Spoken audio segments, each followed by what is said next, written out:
So welcome friends. What if Naruto was raised by Grand Emperor after we're lost to history movie? Who am I? Where do I come from? What am I? Where do I belong? These are questions which I asked myself at first, when I awoke in this accursed land. I don't know who I am, or where I originally come from. I don't know what I am, and as far as I know I belong nowhere. I have no name, none that I remember. As to how old I am, well, when the years turn to decades, centuries, even millennia, one eventually stops counting. All I know is at first I had the visage of an animal, a long sinewy creature with skin of hardened white carapace, and 9 flowing tails followed me wherever I went like a shroud. I was smaller than most creatures, and at first I thought of it as a weakness. It was not until I made my first kill that I realized that size mattered very little in this world, and I have killed many more since then. Over time my body began to change, and over a course of hundreds of years I slowly changed from a 4-legged creature to a 2-legged, bipedal form. By my 1500th year I had become what my subconscious saw me as, what I most likely looked like when I was human. Over these long years I slowly realized that not only was my body evolving but my intelligence as well. I began to remember things and commit them to memory. I quickly realized that I was not like the others around me. For one, I didn't seem to follow their evolutionary cycle. I didn't need to merge with hundreds of hollows to become what was known as a Jillian. Even the higher levels didn't look anything like me, for although they took on more human appearances, it couldn't hold a candle to me. It was not until many years later that I realized that I had become the first true Vasto Lord level Manos Grande. Over time I found others just like me, stronger than the rest, who had gained almost completely human visages. We traveled together for a time before separating, carving out 9 vast territories in this world to call our own. We would go down in legend and lore as the 9 Lords of Hueco Mundo, the first 9 hollow to be truly called Vasto Lord. There had been none before and none nearly as powerful since. We were the mothers and fathers of the final evolutionary hurdle, brothers and sisters who transcended life and death.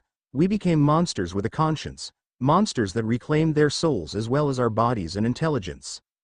I even remembered my own name. It was Naruto, Naruto Uzumaki. I was the first to remember my name, but I would not be the last. The others slowly began to remember their identities, and over time we became something more than those around us. We became Vasto Lord. We became the 9 Lords of Hueco Mundo. Gaara, the Ichibi no Shukaku Yugito, the Nibi no Nekomata. Yagura, the Sanbi no Kyodai Yoshi, the Yanbi no Saru. Rin, the Gobi no Ukami Utakate, the Rokubi no Namakuji. Fu, the Nanabi no Kabotumushi Karabi, the Hachibi no Kyogyo. And me, Naruto, the Kyubi no Yoko. Our reign lasted for millennia, and then something happened. It began as a rumor that one of our siblings, the 5th Lord, Rin, had vanished from her territory. Then news slowly reached my wizened ears that the others had suffered a similar fate. One by one I lost contact with my siblings until I knew I was all that remained, and that I was next. I still remember that day, the day I met the ones who had driven a wedge into our combined domains. He called himself the King of the Soul Society, Spirit King, and his 13 warriors, the first captains of the Shinigami court. They introduced themselves as such. I had heard of the term Shinigami before, but I had never met ones of such raw spiritual pressure. I learned that they were the ones who hunted down my comrades, to eliminate us as a threat to both them and the worlds they watched over. With that they struck, but I was not defenseless. The battle lasted for days, destroyed my fortress and massacred the majority of my subordinates. In return I had personally killed 6 of his captains and engaged him. Our battle had been a battle of gods, one that scarred the very earth and turned the surrounding landscape into wastelands. The eternal desert of Hueco Mundo came into existence through this conflict. He won by doing what he had done to my comrades, by whittling down my strength and sealing me away, under the ruins of my fortress for all eternity. Centuries passed, and while my body had been sealed, my soul was still able to see the goings-on of Hueco Mundo. The 9 Lords became stories of legend, then myth, and it was many centuries before something interesting happened again. Shinigami had entered my fortress, now a ruin, and defeated the one who had called it home, some young pup named Baragan, supposed god king of Hueco Mundo. God of Hollows, preserve me. How far our race has fallen if that skeletal fool is one of the strongest.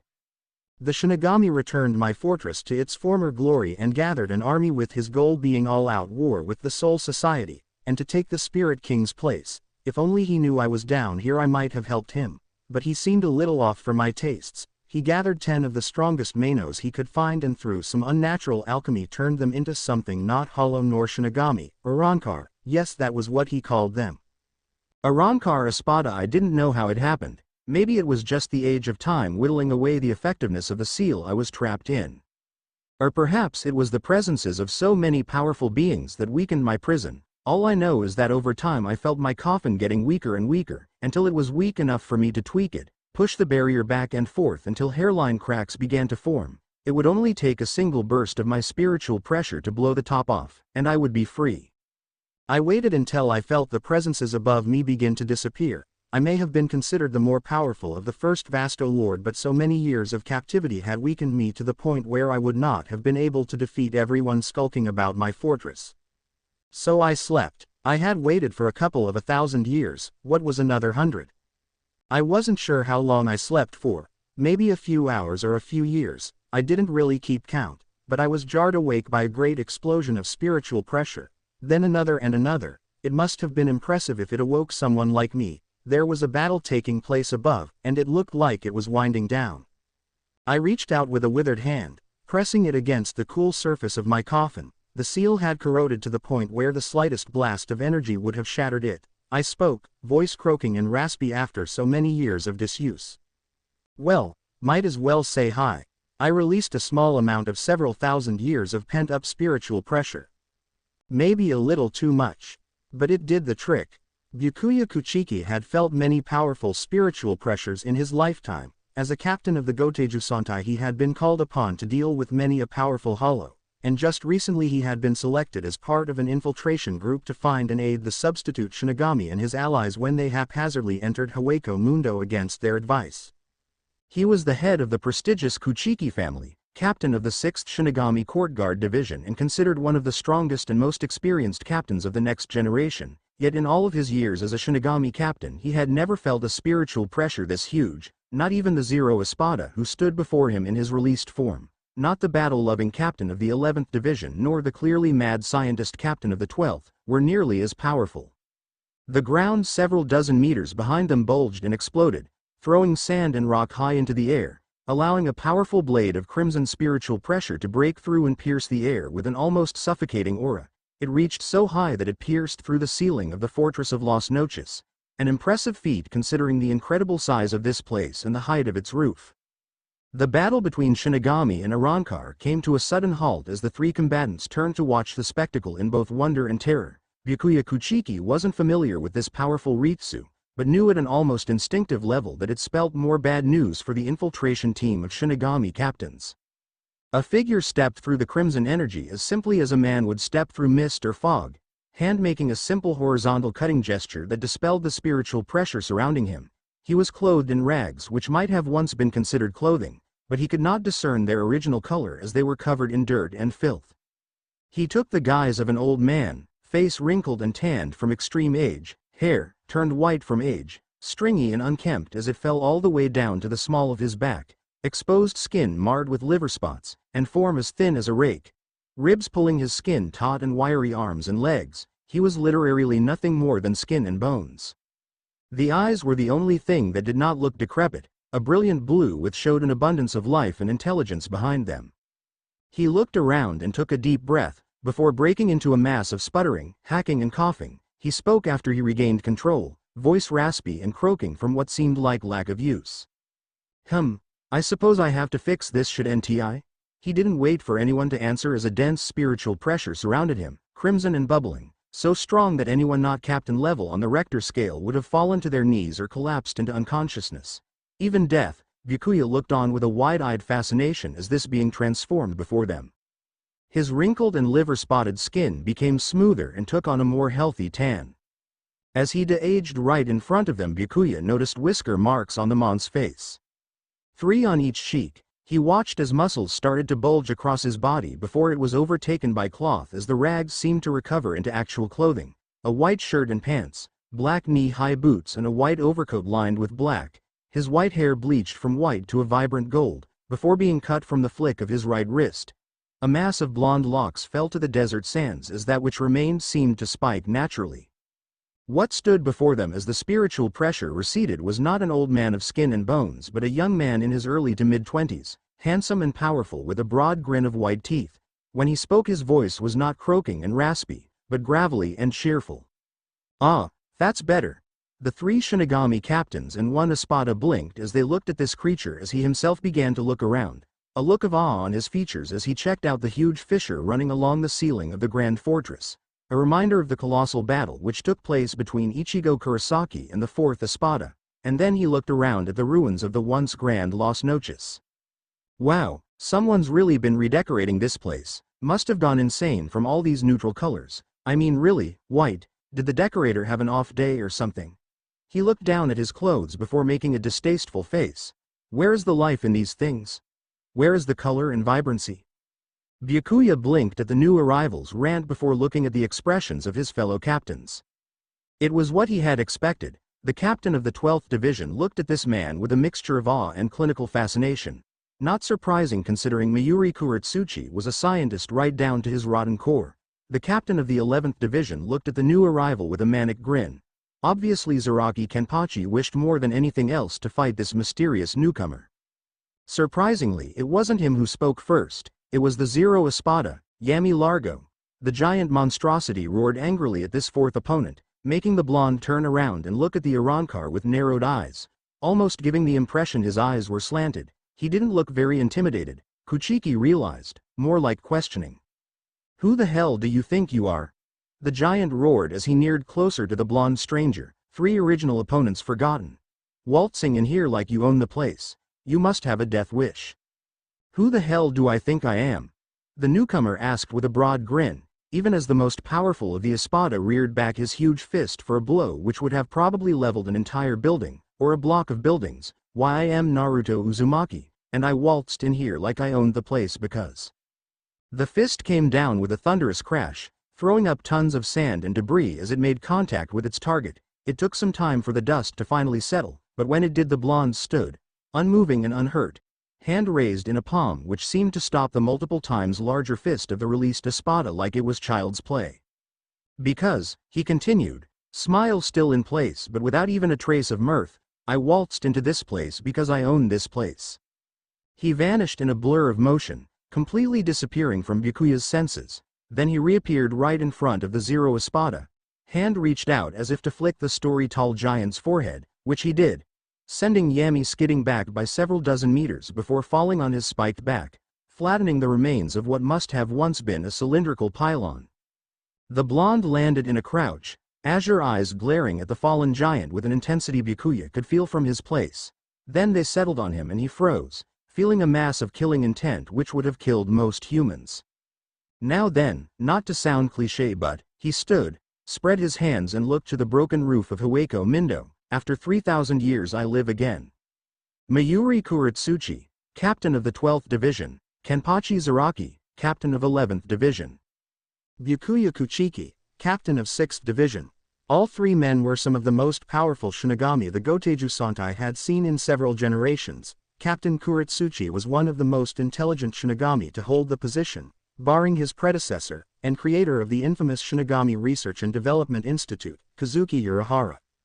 Kenpachi Zaraki was one of the deadliest Shinigami the Soul Society had ever seen, killing his predecessor even without achieving Shikai or Bankai. He wasn't even able to speak with his Zanpakuto and yet he was one of the most feared men in history.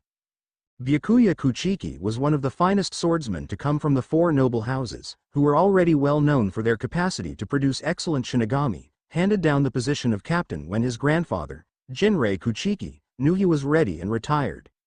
All three men were some of best and most deadly of their generation. They had seen much in their century as captains of the 13 Shinigami Court Guard divisions and were not easily intimidated or surprised, but it appeared these last few years had been nothing but one surprise after another. First, a human who gained Shinigami powers was able to not only break into the Soul Society but defeat Captain-class Shinigami and rescue his target. Then Sosuke Aizen, a respected fellow captain of the Shinigami Court Guard, not only betrayed the Shinigami but fell in league with their deadliest foes, the Hollows. To gain his objectives, he took two other captains with him when he defected, which was another surprise. Now these three captains had just gained their fourth great surprise. A single man appeared before them and not only stood up to the most powerful of Aizen's creations but sent him flying with a simple poke of his finger. They didn't recognize either him or his spiritual pressure, but it was powerful, terrifyingly powerful. Now the three captains simply looked on with a mixture of bafflement and fascination as this strange man hopped up and down, rolling his shoulders and cranking his neck, almost as if he was exercising before a major workout. His expressive azure eyes were glinting with anticipation, and the toothy grin he wore didn't waver as the Zero Espada groggily rose, shaking his head as blood trickled down his face. Another surprise. That poke had enough power behind it to puncture the hierro, the armored skin of a released Arrancar, and Espada at that. "Hey, buddy boy." Yami froze and glanced back to see the blonde-haired stranger sitting idly on his shoulder. His head quickly looked back and forth from the place where his opponent once stood to the place where he now sat. The image standing on the sands just seemed to dissolve into the very air. He moved so fast that he left an afterimage behind. What were you looking at?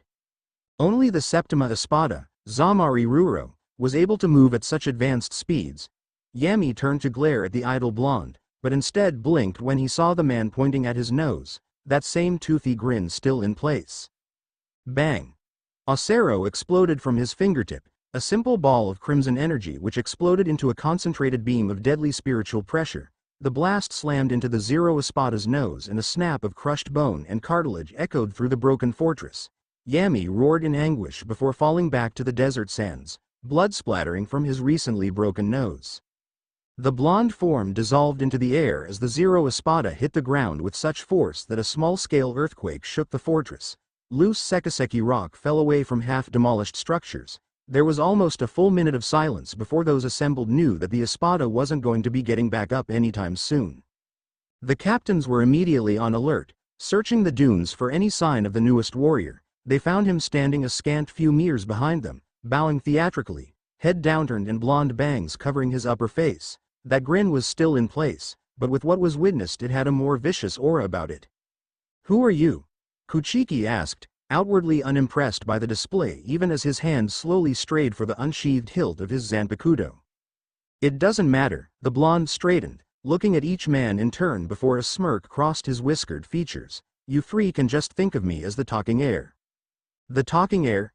Kenpachi scoffed at the notion, pointing his ragged sword at the newcomer. "What kind of name is that? If you're the talking heir, then do us all a favor, stop talking." "Ooh, scary." The blonde's voice was full of sarcasm before gaining a trace of anger. "It seems that not much has changed after 3,000 years. You Shinigami have always had no manners. Even with the first generation it was always the superior attitude and cocky cannot be beaten belief that really pissed me off." He began slowly walking towards them, hands in his pant pockets and posture giving off an air of non-interest, but with every step he took the air got thicker and thicker. His eyes were like twin dead pits of blue as he calmly watched them.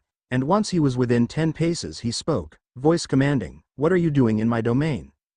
The spiritual pressure was so dense it was almost palpable, yet the captains simply looked on. Finally one of them replied, it was Kuretsuchi, hopping down from his perch. "What do you mean your domain?"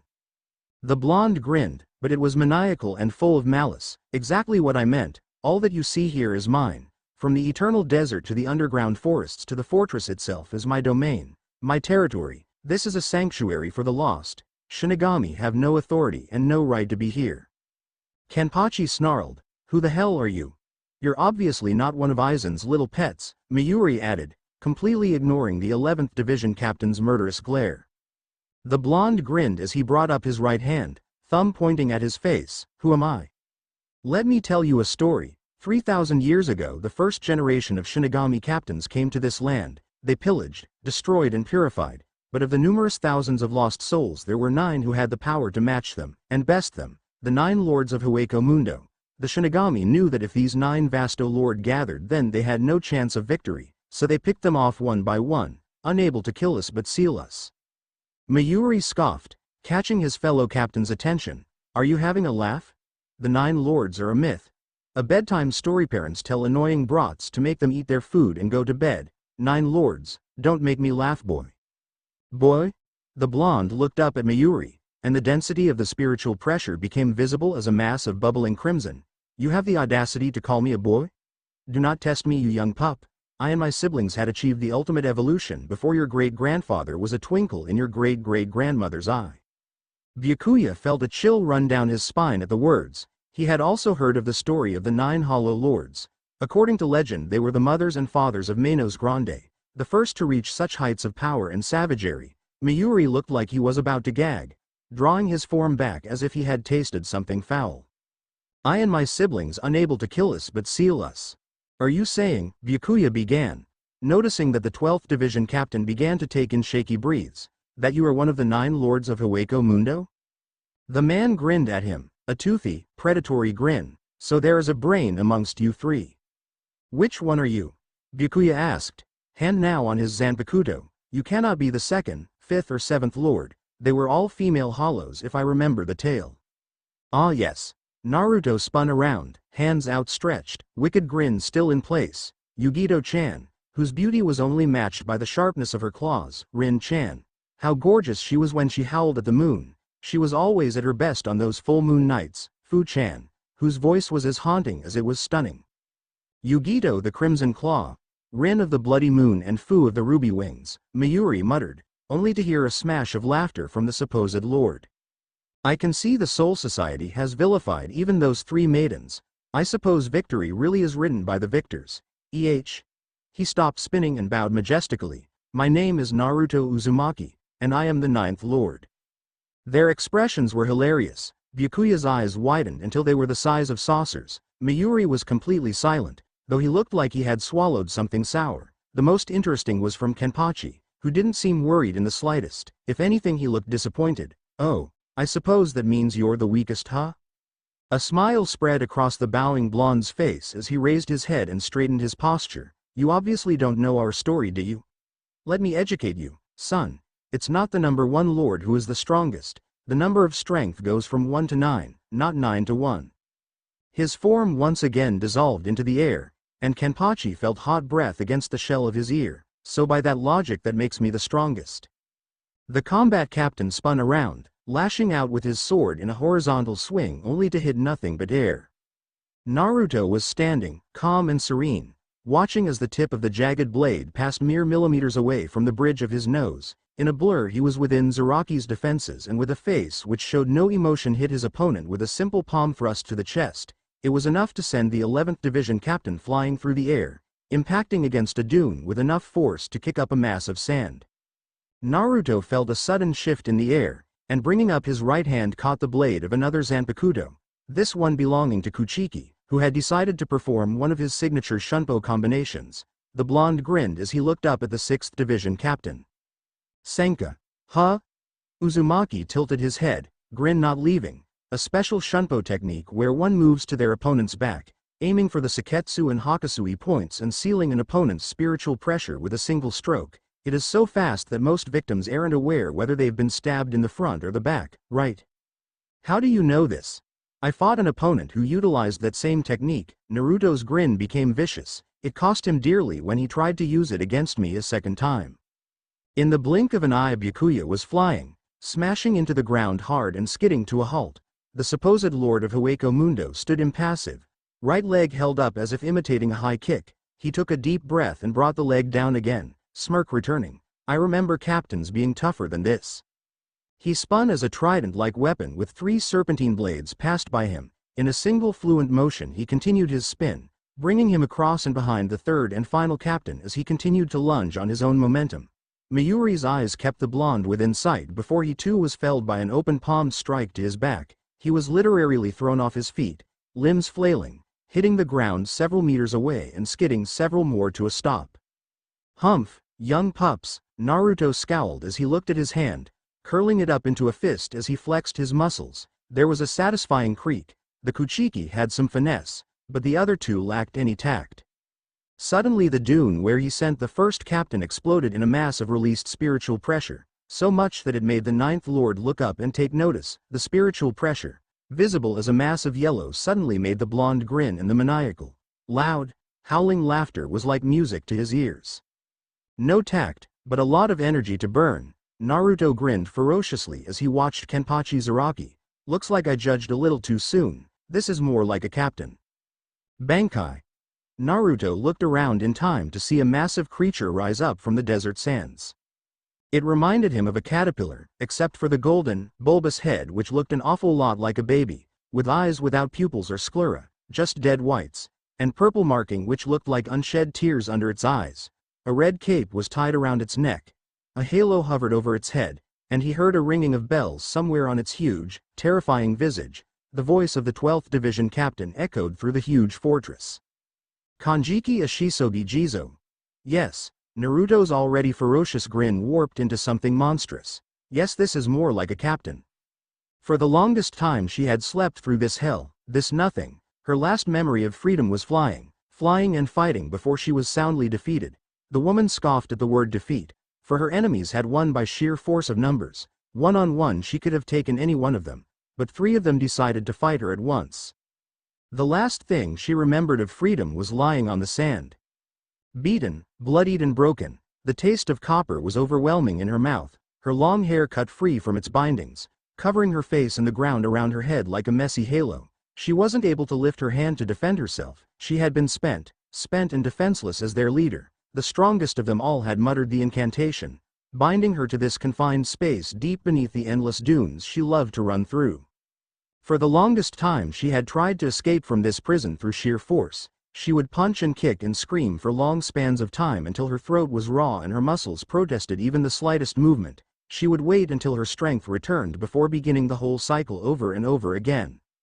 The most heart-wrenching memory though was how close she had come to making it to her strongest sibling's fortress, just out of his sight. If she had made it to within his gaze he would have come out and rescued her. The relationship between the 2 of them was a complicated one, as could be the same for the relationship between the group of individuals which were the 9 lords. Together the 2 of them could have made a better fight of it. She knew that when he was finally defeated that he had hurt the enemy far more than she did, and even during those years where she fought her imprisonment in vain that one fact gave her satisfaction. Eventually she just stopped trying, and decided to sleep the millennia away until either she died or the seal failed. Time slipped past, she didn't know how much, then she felt an unbridled power, and besides her body's protests she managed a weak smile. The 9th Lord, her eldest and most powerful brother, had finally broken free from his cage in tremendous fashion, and as usual he had overdone it. She felt his power flow across the desert sands like a tsunami, and that feeling gave her hope which she had lost many eons ago. Then a powerful wave of his power swept across her seal and she saw hairline cracks appearing before her. She looked at them for an eternity before a smile slowly spread across wrinkled flesh. The seal had been damaged by her sibling's release, and perhaps with just the right amount of pressure she could. She gathered her spiritual pressure, a great well of power which had not been used in millennia, but slowly built up until it was bursting at the seams. 3,000 years of power was at her fingertips, begging for a release. She took a deep breath and released. A blade of bubbling azure spiritual pressure exploded from the largest sand dune for countless kilometers around, sliding up and piercing the cloudless sky like a blade. Hollows all around felt the sudden power and fled in a panic. She stood wobbling in the center of the sand dune, which had been crushed and turned into a crater beneath her shriveled feet. The old woman, dressed in rags with long scraggly hair pooling onto the sand, looked around, took a deep breath and released her spiritual pressure to its fullest. Her appearance changed. The long scraggly white hair immediately became healthy, turning light blonde before being cut by a simple flick of her wrist. What remained was a mane of wild straw blonde hair which fell down to her lower back. Another flick of the wrist and the delicate strands tied across each other into a braid. Her skin changed from flaccid wrinkles to pale, unblemished and toned skin. The rags just giving her modesty changed to white and black clothes, pants, a high-collared jacket and mesh-armored shirt which showed an impressive bust and hourglass figure.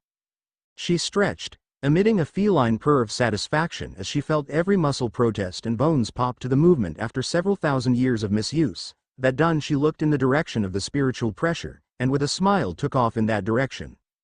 After 3,000 years of imprisonment, Yugito Ni was free.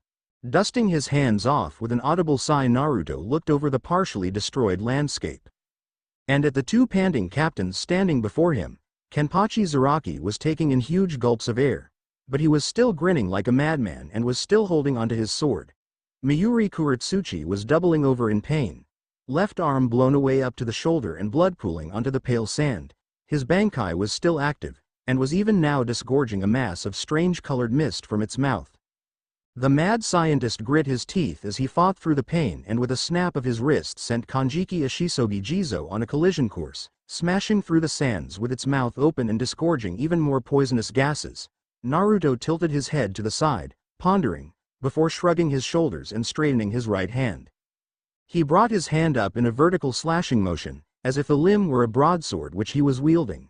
A blade of condensed crimson lashed out across the landscape, cutting Kanjiki Ishisogi Jizo perfectly in half in a mass of flying blood and ripped apart cartilage. The blade didn't stop with the Bankai either, but continued on towards the two captains hiding behind it. Kenpachi saw it coming and dodged to the side, but Mayuri wasn't as lucky. He was barely able to move to his right before the blade sliced off another chunk of flesh from his hip all the way up to the muscles between his shoulder and neck. The mad captain screamed in agony, before leveling a hated glare at the Vasto Lord who so effortlessly ripped through his Bankai. "Damn you," he growled through gnashing teeth. "Curse you, you insect. Do you really think this is the end of me? Do you truly believe you have won?" "If I am an insect," a voice from behind him spoke, causing the mad captain to freeze, eyes widening as the form before them just disintegrated into dust. "Then I would guess I am a spider, and you're a delicate little fly caught in my web." He spun around just in time for a straightened hand to pierce through his chest and exit his back in a shower of blood. He was just able to see the blonde-haired Vasto Lord grin victoriously at him before he blacked out. With no effort he snapped his arm, sending the now limb body colliding hard with the ground. "Come to my web," said the spider to the fly. Naruto didn't give the prone body another look, instead he set his sights on the second captain who had challenged him. Kenpachi was grinning in an insane manner which would match his own wicked grin, and his unsheathed sword was leaning against his broad right shoulder. "Aren't you going to run?" Naruto asked wryly with a raised brow. "Nah," the captain replied nonchalantly with a shrug of his shoulders, "but you could if you want to. Don't let me stop you." Naruto should have taken that as an offense, but instead his grin widened until it stretched from ear to ear. "You are definitely my favorite brand of person to fight. A shitload of energy and not even remotely afraid of death." His grin was mirrored by the towering man. "Death? Who gives a shit about death? I am in heaven right now. My own personal nirvana. I've finally met someone worthy of fighting." His spiritual pressure exploded then, a mass of yellow flames that seemed to sap all light from the surrounding sky. Naruto looked up with a feral grin as this mon's spiritual pressure gave birth to the form of a screaming human skull. "I am honored, but why don't you release your Shikai? Or better yet your Bankai, and then we can really get this party rolling." "Shikai? Bankai?" Zaraki asked before throwing his head back and laughed hard. "I would love to. Sadly my sword isn't very talkative, don't even know the bastard's name." "Damn man, that really blows," the blonde replied. "All of this power without even knowing the name of your sword. Why don't you go away? Learn your sword's name and then come back and face me. I would even clear my schedule for such a confrontation." "Nah, I ain't the type of guy to just back down and run away, not when there's such a strong guy to kill." As if to amplify his statement he lashed out with his sword and a tide of spiritual pressure exploded from the blade, heading straight towards his foe. Naruto watched the blade of energy closing in without batting an eye and with a simple swipe of his hand deflected it. The yellow blade of energy hit and exploded against a large dune, sending sand flying. Naruto muttered as he shook his hand. "That actually stung a little. I like you, man. I really like you, and as a gift for actually making me feel a little pain I will face you on even terms." He reached out with his right hand and a sheathed katana came into being. Almost as if it was born from the air itself, and what a beautiful weapon it was. The hilt and sheath were covered in criss-crossed black and crimson cloth, two strands flailing in the wind. The hilt was shaped like a curved shuriken and the blade radiated power. He gripped the weapon with both hands, one on the hilt while the other was on the sheath, and slowly drew the weapon with a scrape of metal. The blade seemed to be made of liquid silver, shining magnificently in the daylight. Zaraki laughed with barely contained glee. The weapon had its own power, seemingly doubling his opponent's spiritual pressure just by being unsheathed. It was beautiful, it was magnificent, it was completely and utterly ruthless.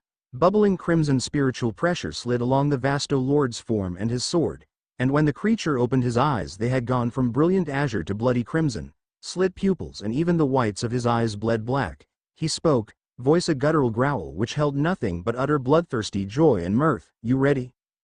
Kenpachi Zaraki grinned like a madman, gripping his nameless Zanpakuto in a two-handed grip, mirrored perfectly by his opponent's. Yellow and crimson spiritual pressures were already pushing against each other, draining the surrounding area of all light and life. A true battle between titans, oh yes.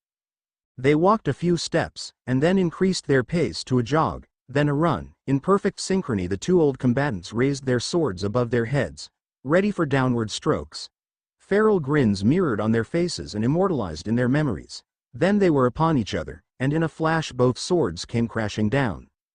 The release of spiritual pressure from the combined strikes was enormous, an explosion which flattened dunes and destroyed surrounding structure. The yellow and crimson spiritual pressures mixed and merged in a beautiful cacophony of unbridled destruction. When the dust cleared the land for 100 meters in every direction had turned into a colossal crater with the two combatants in the center. Their backs were to each other, easily 3 to 4 steps apart, grins still held on each of their faces, hands still gripping their katana in basic kendo stances. Seconds passed before the victor was shown. Kenpachi Zaraki, captain of the 11th Shinigami Court Guard Division, fell to his knees. A diagonal slash carved along his chest. Blood dribbled down the corners of his mouth, but his grin held. Beaten, huh? The blonde didn't answer for the longest time. Yay. But not dead. I don't want you to die, Naruto replied as he turned around, relaxing his stance and removing the blood from his sword with a simple flick of his wrist. The crimson liquid spattered against the flattened sand. I want you to leave this place and get stronger. Learn Shikai. Learn Bankai. Come back here and face me again. Zaraki laughed, spitting out a large gob of blood. I look forward to it. He fell face first onto the sand. Naruto looked down at his fallen opponent, and grinned. Yay, me too. He walked, leaving his fallen foe behind, scaling the small hills of the crater in a matter of moments. Once he was on flat land again he looked around, searching for his next target. That was 2 captains down, but where was the third? His blow couldn't have been that serious. Kai. There he was. Darkness fell and blades slid from said darkness as if they were piercing the surface of a still pond. He could make out the ripples as they expanded and merged. The blades which rose to the infinite black reminded him of an honor guard, or a funeral procession. He turned to lock eyes with the Kuchiki, who held his now bladeless hilt in front of his chest in a military-like salute. Senbon Sakura Kagayoshi, Bankai. Naruto let the word leave his tongue, savoring the power it held, before allowing a grin to once again form. Bankai. Yes, definitely the Bankai of a Kuchiki. This is more like it. He fell into a stance, sword held in one hand while the sheath formed on his other, held in a backwards grip. Naruto watched with rising respect as millions of cherry blossoms seemed to form from the air itself, all coming together in a single huge, writhing mass. A stunning and nostalgic sight, reminding him of images of a beautiful girl with pink hair and dazzling green eyes. Yes, such a beautiful sight. It had been a while. 3,000 years had indeed passed since he felt this presence, this aura, this power. It had been even longer since he had felt this suffocating layer of spiritual pressure descend on not just him but the whole of the domain. Heck, he would be surprised if the shockwaves of his release hadn't been felt at the other side of Hueco Mundo. Yes, it had been a while. Then he had felt another familiar presence, breaking free soon after the shockwaves of the first had died down. He felt her power next, and knew that their long imprisonment was coming to an abrupt end, like a row of dominoes falling one after the other, a true chain reaction on a large scale. He knew his time had come the moment he saw a crack appear on his seal, right before his eyes, as if he was watching a pane of glass slowly cave in under the pressure. With a single aged hand he pressed against it and released. A golden pillar of spiritual pressure shattered the shell-shocked seal and he rose from his sarcophagus. The sand answered his subconscious command, immediately swirling around him like a tornado of minuscule particles. His long white hair became dark red, skin tightened and firmed. Limbs regained old muscles long lost to misuse and decay. Basic clothes covered his once rag-covered form, a simple white shirt, scarf and pants all flowing with the gale force winds. He reached out with his spiritual pressure, feeling a total of 6 additional presences. One was unmistakably his sister, racing towards the epicenter. The other 5 were all clumped together in the direction of the old fortress.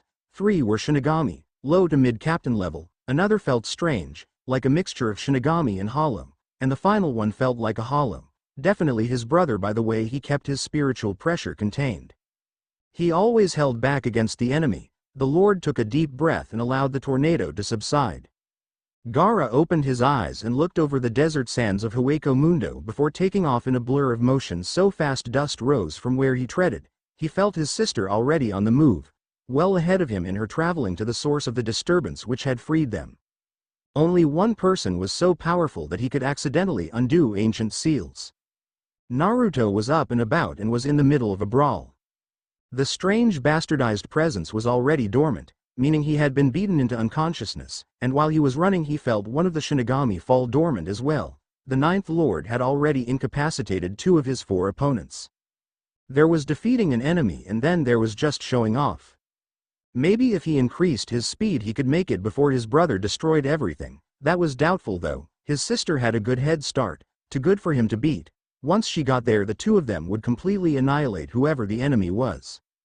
His memories of the time when he was sealed were sketchy. All he recalled was facing a small group of men wearing black Shiakusho uniforms with katana strapped to their sides. He had attempted to fight but was surprised and quickly surrounded. All he remembered was pain and agony as his strength was sealed. Then he was left there, seeing all around him fall into anarchy while he was unable to stop it. Hueco Mundo went to the dogs the moment their guiding hands were removed. Their last few children had slowly died off one after the other, leaving behind mindless hollows who went as they pleased. In time it seemed that the evolutionary chain would slowly create replacements, but that never happened. That would soon change, but first he needed to expel the Shinigami from this place, and as he felt the second Shinigami presence go dark he knew the action would be over before he arrived. By how quickly his brother was knocking around his opponents he considered it might be over even before his sister arrived. Or maybe not, the last one felt strong. Gaara smiled. It was a good day to be free, a very good day. His speed was phenomenal.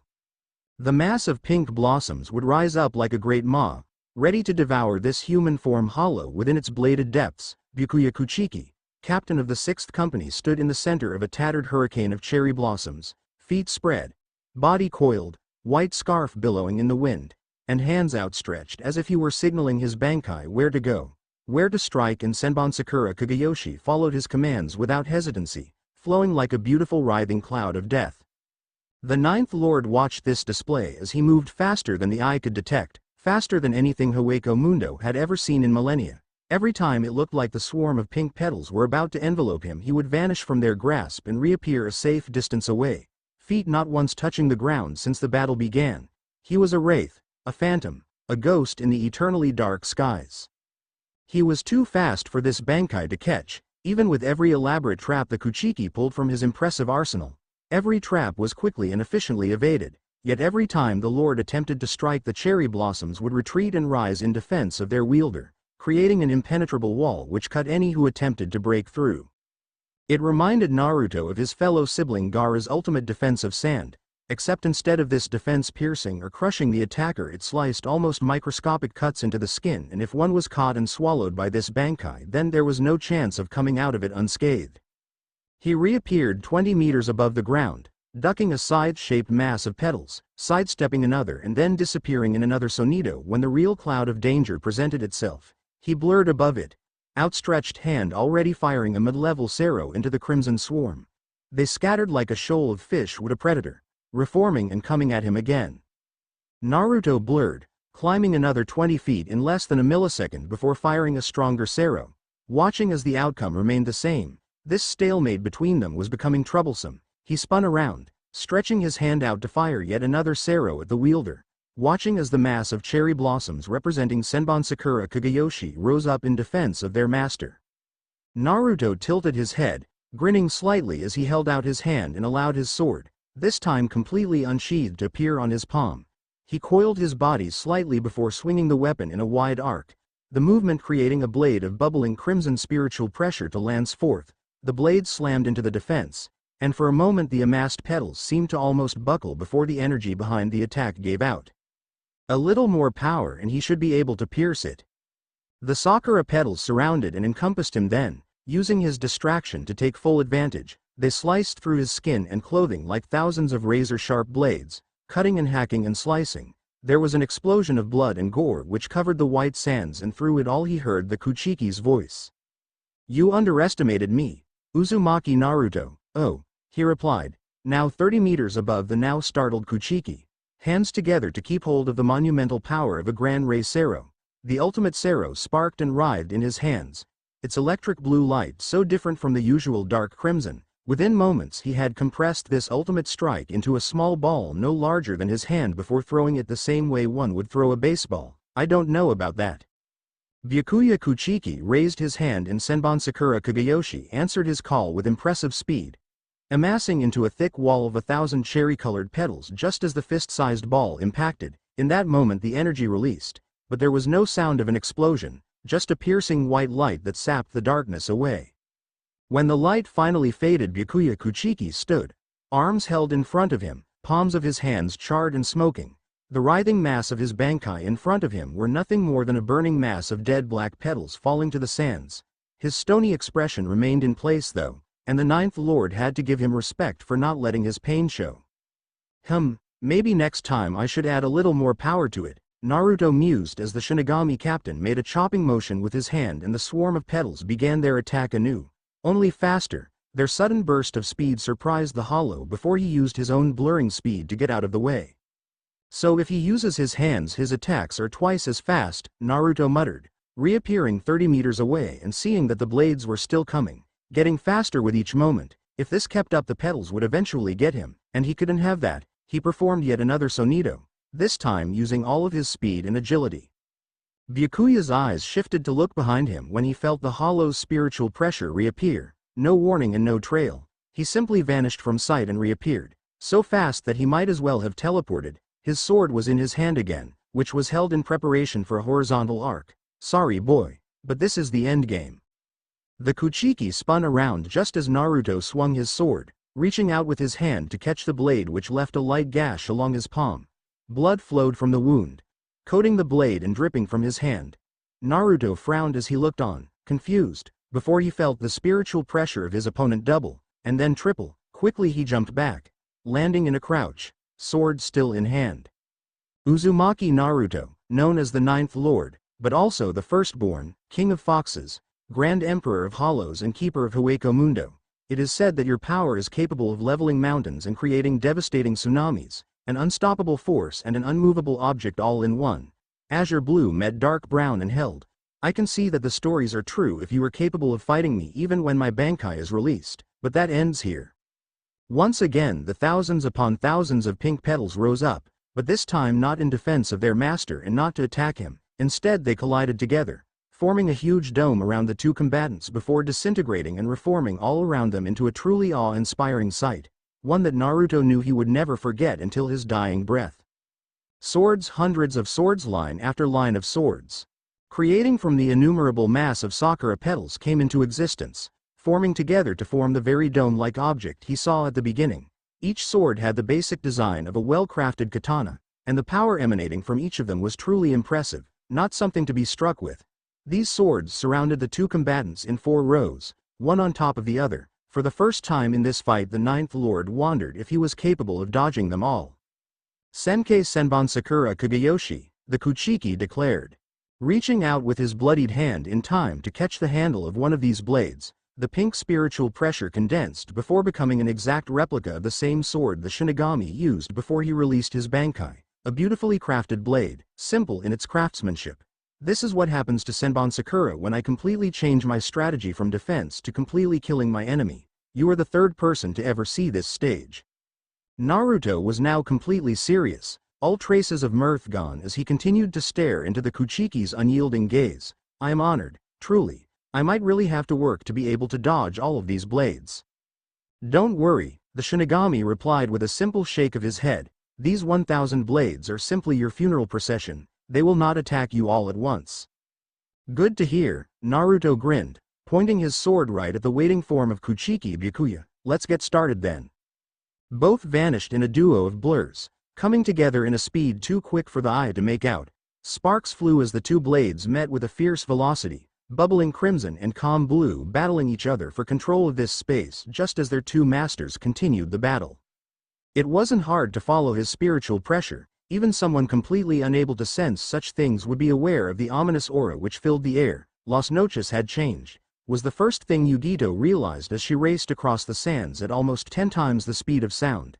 The once modest yet aesthetically pleasing fort had been replaced by a huge and gaudy dome, tall spires stabbing out as if trying to pierce the sky. She smiled thinly, knowing full well that her eldest and strongest sibling would not be pleased with such a drastic change from his ancient castle. He was never one to live in such massive creations. Naruto had always considered his fortress to be the home of himself and his chosen. At its height his home had been as large as a small settlement, but this thing was large enough to be considered a city. Then again the differences in their opinions was radical. While Naruto enjoyed a grounded place for him to live, it was a different story for Yugito. The second lord had always been a wanderer from the day she regained her mind until the day she was imprisoned in that coffin of Sekiseki rock, traveling the endless deserts of Hueco Mundo with her chosen. She hopped, skipped and then jumped, soaring through the Ritsu thick air over the large fortress and looking down at what she saw from her bird's eye view. There had been quite the battle inside this fortress, such a battle that it had spilled into the outside world. The huge crevice-shaped scar running along the top of the dome was proof of this, as was the black scorch marks and wreckage. The scent of discharged spiritual pressure, both Shinigami and Hollow alike, was thick in the air, almost palpable to her still recovering senses. Yugito's feline eyes looked down through the broken ceiling to see nothing but white desert sand, a few structures of Sekiseki rock scattered about, but other than that it was sand. What was the point in building such a huge structure when most of its interior was left barren? Shrugging her shoulders, the blonde was about to dive through the hole. Naruto seemed to be having a little trouble with the last Shinigami, not surprising considering the buffoon went to battle the moment he broke from his seal. Yugito had broken out of hers a few moments after him, and she guessed her power was only at around 50% of what it had been. The same could be said for her eldest brother, because she had felt him destroy opponents with twice the spiritual pressure of the one he was currently fighting. Drastically she changed her course, bringing her in a steep dive towards the opening between outside world and interior of fortress. She shot through the hole without a second thought and came to an abrupt stop 20 meters down, surveying the area before looking up at the ceiling, frowning as she did. The landscape was a mess of cratered ground and half-destroyed structure. Dispensed spiritual pressure hung in the air like a repressive cloud, barely contained by the now breached shell of Sekiseki rock surrounding the fortress. She looked up and frowned, noticing that the interior surface of the barrier was made to look like a daytime sky in either the human world or the Soul Society, complete with the white wisps of clouds. Forgetting about the surrounding scenery, she submerged herself in the spiritual pressure, searching through the masses of alien presences until she found the one she was looking for, the only familiar spiritual pressure in this fortress. She was away like a shot, moving beyond the speed of sound to become nothing more than a shapeless blur as she tore through the landscape until she found her destination. What she saw was a domed object, quite large and as dark as the darkest abyss, yet she felt the clashing spiritual pressures of the Ninth Lord and the Shinigami captain battling within. With a gliding finesse she stepped on a large flat piece of debris several dozen meters away, testing its weight to make sure it was well grounded into the sand before sitting down to wait. Knowing her elder like she did, Yugito was sure he would not appreciate her intervention. He was just the kind of person who wished to fight his own battles himself and not get others involved unless it was a moment of absolute necessity. So she sat down and waited, leaning back to lie on the flat slab and enjoy the small things about being free. The cool, crisp wind was a welcome comfort to the many millennia of stale air, softly caressing her face and blowing through her long straw blonde hair. She missed this feeling, the touch of the wind. Naruto brought his blade down with such force that it sliced straight through the Ritsu-made blade of the Shinigami captain. The weapon disintegrating in shards of pink light, Byakuya was forced to flash away from his opponent, raising his hand to allow yet another sword to soar into his waiting fist. A flick of his wrist and 4 more fell with blurring speed. 3 missed the blonde-haired Vasto Lord, but the 4th hit its mark, missing his leg but impaling into his right foot. The hollow ground his teeth, yet pulled the blade out and threw it away with swiftness. Byakuya had to admit he was impressed by the hollow's pain threshold, especially with his Bankai in this advanced stage. Senbon Sakura Kagayoshi not only turned his spiritual pressure into blades but also increased their potential power significantly. Anyone less would have lost a foot, but he was wearing the Lord down, managing to hit him with blade after blade of spiritual pressure. Most of the wounds were superficial, deep cuts and stabs to non-vital areas, but he was definitely wearing the hollow down. Another Shunpo brought him face to face with the Hollow Lord, and just as the 2 blades met, Byakuya brought his free hand up, catching the falling blade with ease and plunging it into the Hollow's leg. Naruto hissed in pain, finally falling to a knee, but was still fast enough to bring his sword up to block Kuchiki's swing. He saw his chance and forming a sero with his free hand slammed it into the Shinigami's torso, watching with a grim look as it shredded through clothing, skin, bone cartilage and organs with frightening ease. A beam of dark crimson exploded from the Shinigami's back, blasting through the dark shell and into the upper atmosphere of Las Noches. The only problem was that there was no body anymore. The Shinigami just seemed to be there one moment and gone the next. Naruto saw this coming. Knowing that there was no way a Shinigami of this mon's caliber would fall so easily, he knew the man was behind him, unharmed from that deadly point-blank strike, ready to pierce him. Naruto vanished from sight courtesy of a Sonito, reappearing behind the stoic captain, yet he found himself once again face to face with him. A finger was pressing against the nape of his neck, and the Ninth Lord was aware of him uttering a few words. Hado 4. Byakurai. A bolt of condensed lightning pierced straight through Naruto's collarbone, exploding forth much the same way as his sero did before. The blast pierced the eternal black walls before dissipating in Las Noches' upper atmosphere. Naruto staggered back, hacking and gasping before vanishing from sight. Byakuya's eyes widened at the empty space before falling back to their bored norm. He knew exactly where the hollow would attack from, and with the briefest of glances 5 blades came rushing down from the funeral columns surrounding them. He heard the sounds of metal piercing flesh and several grunts of pain. He turned to see the Ninth Lord bent over, gasping for air as blood ran unimpeded down his frame. Dousing his clothing in the crimson liquid, each of the 5 blades had hit their mark with armor-piercing force. The first went right into his shoulder blade, biting deeply enough to break through the bone and into his body, another in his back, another piercing straight through his left leg, another into his right foot down to the hilt, and finally the 5th blade through his abdomen, at an angle, exiting above his tailbone. "I am amazed that you can still stand. Most would be dead from those wounds," Byakuya stated in his same stoic tone, raising his hand to allow a 6th blade to soar into it. He leveled the weapon, bladed tip against Naruto's throat. "This is the end. You have indeed proved yourself as a lord of Hueco Mundo. Go to your grave knowing that." He stopped short when he heard it, beginning as a croak from the hollow's throat. It slowly morphed into a chuckle, then a laugh, then a howl of laughter. Blood spattered from his mouth, yet he did not seem to care. He rose up, his crimson life fluid dyeing the sand at his feet red with blood. "I am disappointed in myself," Naruto stated as he finally calmed down. "I honestly thought I could go longer than this, but I suppose I don't have a choice. I'll give you a parting gift, Shinigami, but be mindful of my warning." The whisker-like scars on his cheeks became dark and ominous. Looking more like crevices, his canines elongated into full fangs, glistening and sharper than a razor. His fingernails snapped and elongated into wickedly sharp claws. It was his eyes that caught Byakuya's attention. When he opened his eyes, they weren't the azure blue he had become accustomed to. They became vulpine, sclera morphing to the color of blood, pupils becoming sharp sickles and black seemingly bleeding into the whites of his eyes. "Only the Spirit King has seen this form and lived." His voice was a guttural snarl, beyond human or hollow, and the spiritual pressure became visible as a cloak of bubbling crimson, ripped the world asunder. First there was the power, permeating the very air. Doubling, tripling, quadrupling. Yugito smiled as nostalgia hit her, and breathed it in as if it were much-needed oxygen. How long had it been since she felt this? How long since she felt this unbridled strength? This hidden power whose reserves were deeper than the deepest oceans? This hidden power whose reserves were higher than the highest mountains? This hidden power which would make even a god stand up and take notice? "How long has it been since you last released your true form?" she asked, knowing no one would be there to hear her, but saying it just the same. She took another deep breath and released a sigh of contentment, leaning back and allowing her hands to take her weight. "How long since you looked up to the heavens themselves and roared your defiance?" The dome of blackness, which held her eldest brother and his Shinigami adversary, rippled as if it were the surface of a still lake. Then cracks began to form along its frame, small at first but quickly growing longer and thicker like a pane of glass whose stress level was surpassed. The explosion which followed was magnificent. The dome of spiritual pressure blew apart, sending rapidly dissipating shards and debris of spiritual pressure in every direction. Yugito moved fluently, almost naturally, performed a back flip and crouching behind the flattened slab of sekiseki as the missiles of debris soared and zipped past her.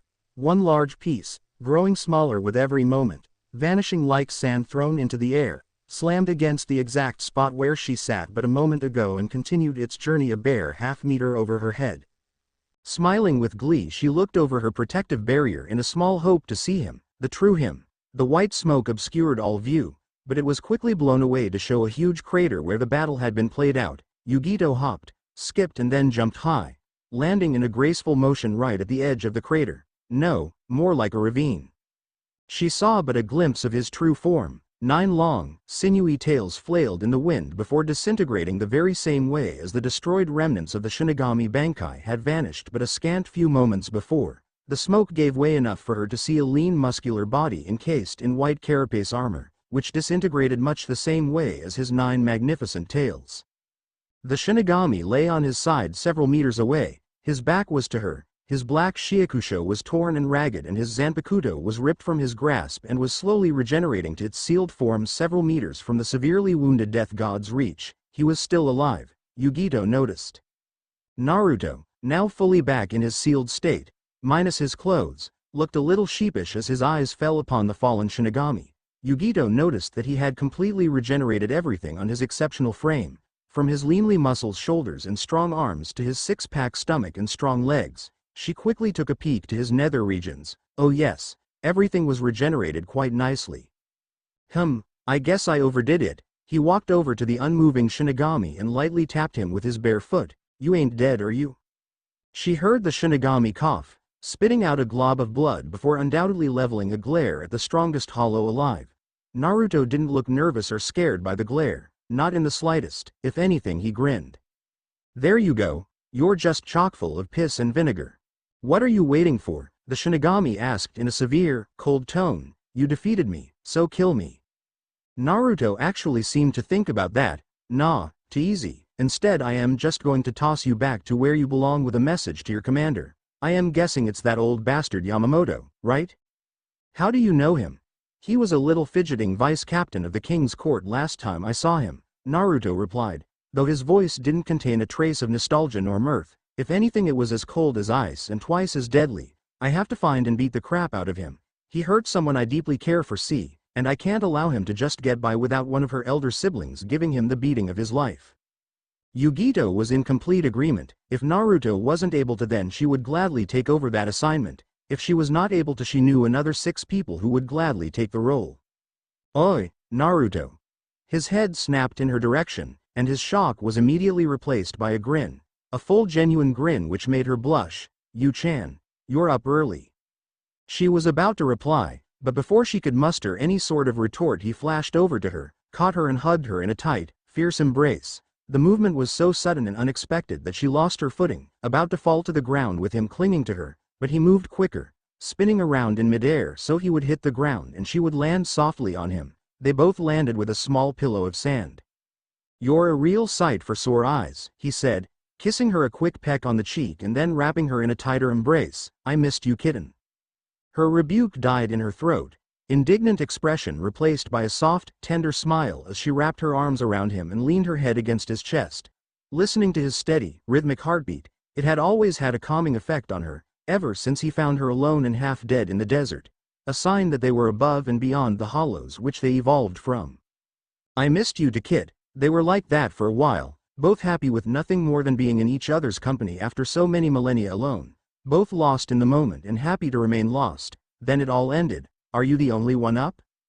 An explosion, followed by a pillar of sand, answered the question for her. Yugito looked up with narrowing eyes and a frown, while Naruto leaned back with a quizzical expression which slowly morphed into a full-blown grin. Gaara appeared in the center of the tornado as it dispersed and dissipated, looking down at the two of them with a quizzically raised brow. Interrupt something, did I? Yugito saw through his question a few moments sooner than Naruto, and gave a mischievous, sexy smirk. Why yes, as a matter of fact, so if you would push off for a few moments, we'll get all of this pent-up tension out of the way. Naruto didn't get it for a moment, and then he looked down to see that he was still naked. Ah, I see, give me a moment. The blonde's smirk turned into a slightly disappointed pout as she got off of him. Maybe later. Naruto rose, giving her a look which had a definite affirmative to it before snapping his fingers. A pair of baggy dark green pants and chainmail black shirt formed over his form, black sandals seemingly forming from the sand itself. A long trench coat of eternal black was next to form, with black flames licking the hem and cuffs in a mass of reds, oranges and yellows. The blonde smirked as he looked it over, thoroughly more satisfied with his new choice of attire than the dreary white and black he had made spur of the moment before. Much better, Naruto whooped as he cracked his neck muscles. If anyone wants to change their colors, now would be the best time. Yugito was the first to change. She did nothing with her clothes physically. The baggy pants, chainmail shirt and thick bomber jacket remained the same, but the color changed from whites and blacks to a deep dark azure with black trim. The chainmail became a chrome shade of gray and her sandals' knee-high black boots took on a shade of shimmering black, completing her look. Gaara didn't even move as his clothes changed color, the white and black buttoned shirt, pants and boots changing color to a dark maroon with navy blue and faded green trim.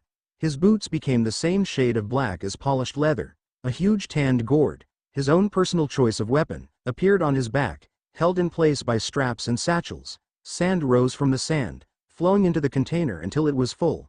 Then a cork materialized from the air and plugged the gourd shut. Naruto grinned, Yugito grinned. Even Gaara allowed a small smile to grace his features. Ready to go to war? Naruto asked. Definitely, Yugito agreed. I could use some exercise, Gaara allowed. There was a snarl, followed by the sound of a huge fist hitting the earth. All three lords turned to see the giant of Acero Espada, slowly rising to his feet. Regaining his senses at long last, Naruto scowled at the creature, before turning back to Gaara. Sorry for asking this, but could you deal with him? The first lord looked at him for a moment before shrugging and taking a step forward. The cork of his gourd popped open and sand spilled out, mingling with the white grains at his feet. I suppose I can. That's the old emperor of the eternal sands I know. What about you two? Don't worry about us, Naruto grinned, even as a small explosion of kicked up dust and sand made the arrival of a newcomer all the more abundantly clear. We have a substitute. The dust and sand settled quickly, dissipating to show the wrinkled features of their newest awakened. Hair the color of dried blood and a beard, all shaggy and unkempt, was the first thing they noticed. His body was contained in a long-sleeved dark purple shirt and baggy pants of the same color. He also wore what looked like armor, a glistening black breastplate and gauntlets. Roshi, Naruto greeted with a vicious grin. You're up earlier than I thought, old man. Roshi, fourth lord, grinned back, just as vicious, just as brutal. Couldn't have you young upstarts having all the fun, could I? I suppose not, Naruto replied before turning around as if to look at absolutely nothing. Someone's been messing with the Garganta. With lightning quickness his right hand seemed to pierce through the very air itself and twist sharply in a clockwise motion of a full 90 degrees. There was a moment of silence, and then the gateway between Hueco Mundo and the human world opened. An outline in the air beside Naruto, appearing as a black mouth with molar teeth, opened up beside him, easily big enough for all four of the lords to walk through with room for their personal space. Naruto nodded to himself before turning to Gaara. You can handle him, right? The first lord gave him a withering glare. All right then, try and finish him off quickly. Naruto grinned viciously. Well, try and leave a few survivors for you. Then they were gone. The ninth, fourth and second lords stepped through the Garganta and continued on even as the gateway closed up behind them. Gaara eyed the space for a few moments before turning but full attention back to the most powerful of the Espada, who was now fully lucid and glaring down upon him with bloodshot eyes. Gaara sighed. The sand around him arose anew as a twisting, swirling tornado of will and power. His own spiritual pressure mingled and mixed with the very fabric of the sands all around him, and the First Lord took a deep breath as he savored every moment of his reconnection to the endless white sands of Hueco Mundo. Let's make this quick, shall we? It was a good day to be free. The giant roared a thunderous sound which shook the very landscape with its great power. Gaara had to admit that he was impressed that a hollow who had torn off his mask had gained so much strength. It was definitely nothing to laugh at.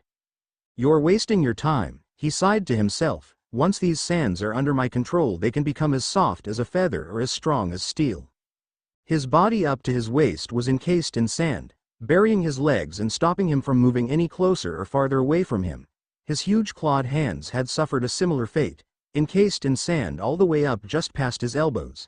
Yami continued to struggle, but it was a wasted effort. There was nothing that could break through the sand when he put his full concentration into it. Only Naruto, Kurabi and Fu had the raw power to do it. The mammoth Arrancar opened his maw, small dark red ball of acero forming on the tip of his tongue. He fired a powerful blast which appeared to suck the color from the area, turning it into a mass of white light. The resulting blast left a mushroom-shaped cloud forming in the exact place where Gaara had stood, rising higher and higher until it almost touched the scarred ceiling of the fortress. "Take that, trash." No answer, not for a few seconds. It took several tense moments. Then the cloud cleared. The light returned to normal, leaving the blackened sand of Ground Zero laid out before him. There was just one problem. Where the First Lord once stood was a sphere made out of pure blackened sand, easily large enough to fit someone of his size into. The outer layer of sand was blackened by the strike. The surface sand burned to the point where it became jagged pieces of glass. The ball opened as a flower would bloom, and sitting cross-legged on the platform was his opponent, completely unharmed and had the appearance of someone who was in a light meditation or sleep. The red-haired hollow opened his eyes, green orbs looking over the battleground right into the widened eyes of his opponent. "Finished already?" he asked, voice a bored drawl as he spoke. The platform of sand descended, seemingly merging with the greater desert before he stood up, dusted himself off and set a bored gaze upon the strongest of the Espada. "As I have said, power means nothing here. As long as I am here, surrounded by sand, I cannot be defeated. Not even the Ninth Lord was able to defeat me on my home ground." He stretched his hands out, and the sand exploded all around him into two streams of white, flowing around him like a miniature hurricane, faster and faster until they became blurs, then faster and faster until they formed a miniature twister. The sand streams dissipated, forming into a tornado of sand, ready to become a storm at the mental thought of its creator. "If you are finished, then I will begin." He pointed his right hand right at the Espada's face, between the eyes. "You probably won't survive this." Yami just stared, eyes widened and filled with an emotion he had not known for a long time. What was it? Anxiety, dread, fear. Yes, it was fear. Something blurred across the wastes, appearing right in front of him and driving a two-footed dropkick into his chin, breaking his jaw and sending him falling to the ground with a monumental explosion of sand as his body came to a stop. The perpetrator was sent flying by the recoil, but used the momentum to curl up her body, performing a trio of flawless somersaults before straightening herself out to land perfectly on the ground, feet together and arms stretched either side of her. Gaara frowned at the newcomer, allowing his sand to fall away from the now unconscious enemy. "He was mine." "You were taking too long," the woman replied dryly as she stood up and brushed a lock of turquoise-green hair from her face. "You've missed them," he replied, crossing his arms across his chest and staring right at the unwelcome presence of his sister. "Naruto, Yugito and Roshi have already moved on. If you want to catch up with them, I would suggest you go now and leave my prey to me." The woman smirked. 3,000 years in a coffin has done nothing in removing the stick from your ass, brother. And 3,000 years haven't dulled your willpower in getting in the way of my duels, sister, he responded with a tired sigh. "If you wish to catch up to them, I would suggest you do so now." "How long ago was that?" 5 minutes, he replied. She groaned in what could only be perceived as dismal disappointment. "They're probably there by now." "Then go before they kill everyone," Gaara replied, lowering his head, closing his eyes and frowning in annoyance. "You can't have that one. He is my prey." All right, she hyped before turning around and opening a gargantua with a simple flick of her hand. It opened and she frowned. "It feels stiff." "Someone forced it shut," Gaara explained. She always did this to him. Her childish exuberance to the point of borderline hyper always rubbed him the wrong way. "Now please leave." "Grumpy much," she muttered with a cheeky smile before stepping through the opened portal. It closed slowly, and she turned around, bent over and gave him a little wave before it shut, leaving him alone once again with an unconscious opponent. Again. Gaara sighed, walked a few steps towards a slab of rock, sat down and watched his unconscious opponent with a hawk's gaze. He could wait, as long as no one got in the way. Again Apache, Sun Sung, Mila Rose. She muttered their names as she turned her attention back to her opponent, a young child with cold eyes and snow-white hair who wore the uniform of a captain. She looked down upon the smoking bodies of her 3 subordinates, unmoving where they fell far below, and she was unable to feel their ritsu. "You fought well." The young captain's eyes widened, showing his piercing crystal blue eyes as she undid all of the buttons of her shirt, showing the remnants of her hollow mask to the world, stretching from just below her nose to form a complete set of jaws, armor around her neck and extending down to her breasts to just keep her decency. She needed to end this battle quickly, She needed to gain revenge for her subordinates. Her focus now was to kill the one who had killed them, that old man who wore the mark of the first division of the Shinigami hierarchy. She had sensed other lives winking out across the field of battle, which was the fake Karakura town. The Shinigami had decimated all of the Frazione Baragan Louisenbairn had taken with him into battle, and the second Espada was currently dueling a petite female Shinigami with shoulder-length black hair. The first Espada, Coyote Stark, seemed to be skirmishing with another two Shinigami wearing captain's jackets, one with long dark hair done up in a ponytail and the other with long white hair. Both had dual swords. Neither of her superiors' numbers had activated their resurrection, but she would have to. Her opponent was strong. A match for her if she didn't get serious quickly. She may be one of the strongest, but she had no qualms with admitting that she was the weakest Espada in attendance. She accepted that, and that was why she had no problem releasing her resurrection first. Destroy, she muttered, pointing the blade in front of her yet slightly down, keeping her eyes on the still astonished Shinigami captain, and declared her sword's name to him, Tiburon. A cyclone of water appeared to form from the air, enveloping her in its depths and reshaping to form a cocoon. She waited barely a few seconds for her change to complete before cutting herself from it with a simple horizontal slice from her reformed lance-like blade, allowing the water to disperse and show him what she had become. Her clothes vanished, the remnants of her hollow mask had disintegrated from her face, reforming into a collar with extensions that still covered the nipples of her breasts. Knee-length white boots and elbow-length gloves came into existence. A spinal-like procession of bony protrusions formed vertically down her stomach from her breasts to just below her navel. Two spalders appeared on her shoulders with long white ribbons, and her waist was covered with a line of bones resembling a miniskirt covering black undergarments. Her sword changed as well into a large weapon which resembled a shark's tooth, her hand protected by the guard. She struck with such speed that the young Shinigami didn't know what hit him until it was far too late. She cut through him with a diagonal stroke, barely aware of his widened, half-surprised, half-horrified gaze before she blurred past him. Tia Haribel didn't give him a second glance as she turned her attention back to their leader, aware of the difference in power between them but unwilling to back down. "You," she said in a voice void of emotion, but her emerald eyes simmered with it. His gaze, those emotionless orbs, irritated her. "I will punish you for ending their lives." She felt him approach with just enough time to parry, and watched with interest as that same young man who she thought she had cut down flew past her. The draconian wings of ice which represented his final release, his Bankai, flapped as they brought him upright. She should have known that a captain would never go down so easy. Temporarily putting her revenge on hold, she gave chase to the Shinigami, her own weapon at the ready. She was within 20 meters of him when she felt it and immediately peeled off to the side just in time to dodge the gargantua when it opened.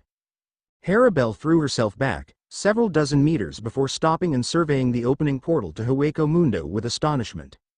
Lord Aizen had sealed the accessway. There was no way that anyone else could force it open. Then the voice came, a gravelly voice which echoed through the gargantua into the battlefield. It was so loud that it brought all of the combatants to a standstill. Even Lord Aizen, imprisoned in the Captain Commander's flaming prison, and his two Shinigami lieutenants, Jin Ichimaru and Kanami Tosen, looked over. "If you two don't shut up, I will turn us around and drop you off back home," the voice shouted in agitation. "Do you understand?" They walked out of the portal, seemingly unaware that every pair of eyes were staring right at them. There were three of them, walking in a formation similar to a V. In the lead was a tall man with spiky blonde hair, tanned skin, piercing ocean blue eyes, and whisker-like streaks across his cheeks. Whether they were tattoos or scars, she was unsure. The two flanking him seemed as different as night and day. One was a woman who looked in the prime of her youth. The other was a man who looked near the end of his life. The woman was beautiful, with long pale blonde hair tied into a braid by white cloth, pale white skin, slanted eyes which were a dark brown. She was curvaceous, even if the dark blue jacket she wore covered her upper body. The skin-tight jeans and leather boots showed her lower form off a little too well. The man was old, yet there was not a hint of gray in his cut short hair or goatee, which was both a deep maroon red, but his tanned skin showed the wrinkles of age, not as bad as the second Espada, but they still showed he seemed the oldest one of the trio. He was the shortest one as well, with a bulky build which contradicted the curvaceous build of the female or the physically fit, muscled form of the leading male. "I am not being forced back from this one, kid," the old man growled before thumbing over to the female, "but the blonde bimbo can go."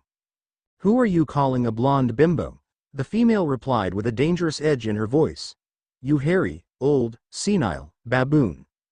I resent that, the old man snarled before giving himself a look over. I am not that hairy. I need a drink, the taller male muttered with urgency as he turned away from his bickering compatriots to have a look around. There is stuff that you two said that cannot be removed with anything but excessive amounts of alcohol. He then seemed to realize where they were, and the lead blonde took one long look around at the audience before smiling. What can I say? I can't take them anywhere. Harabel watched on, bewildered, as he turned back to his compatriots who were still giving each other glares which could probably melt steel. All right, you two break it up, we're here. Really, the female said, voice dripping with sarcasm, I hadn't noticed. Not surprising with that head of hot air you have there, the old man muttered. Bite me ape, enough, the leader said with slight annoyance as he raised his hand and snapped his fingers, bringing a high-backed throne of white marble with intricate carvings into existence. He sat on the throne, crossed his legs and leaned his head against his right hand. His two compatriots hesitated before stepping forward and calling identical thrones to levitate in midair by snapping their fingers. They both sat down and looked on. Take your pick, who do you want to fight? Harabel felt it, their confidence, their conviction. Their power, yet they did not feel like Arrancar. They felt like hollows, true hollows, like she herself felt to her senses when she was a Vasto Lord, before she met Sosuke Aizen and became an Arrancar, only multiplied by a numerous scale of 10 to 100-fold in strength.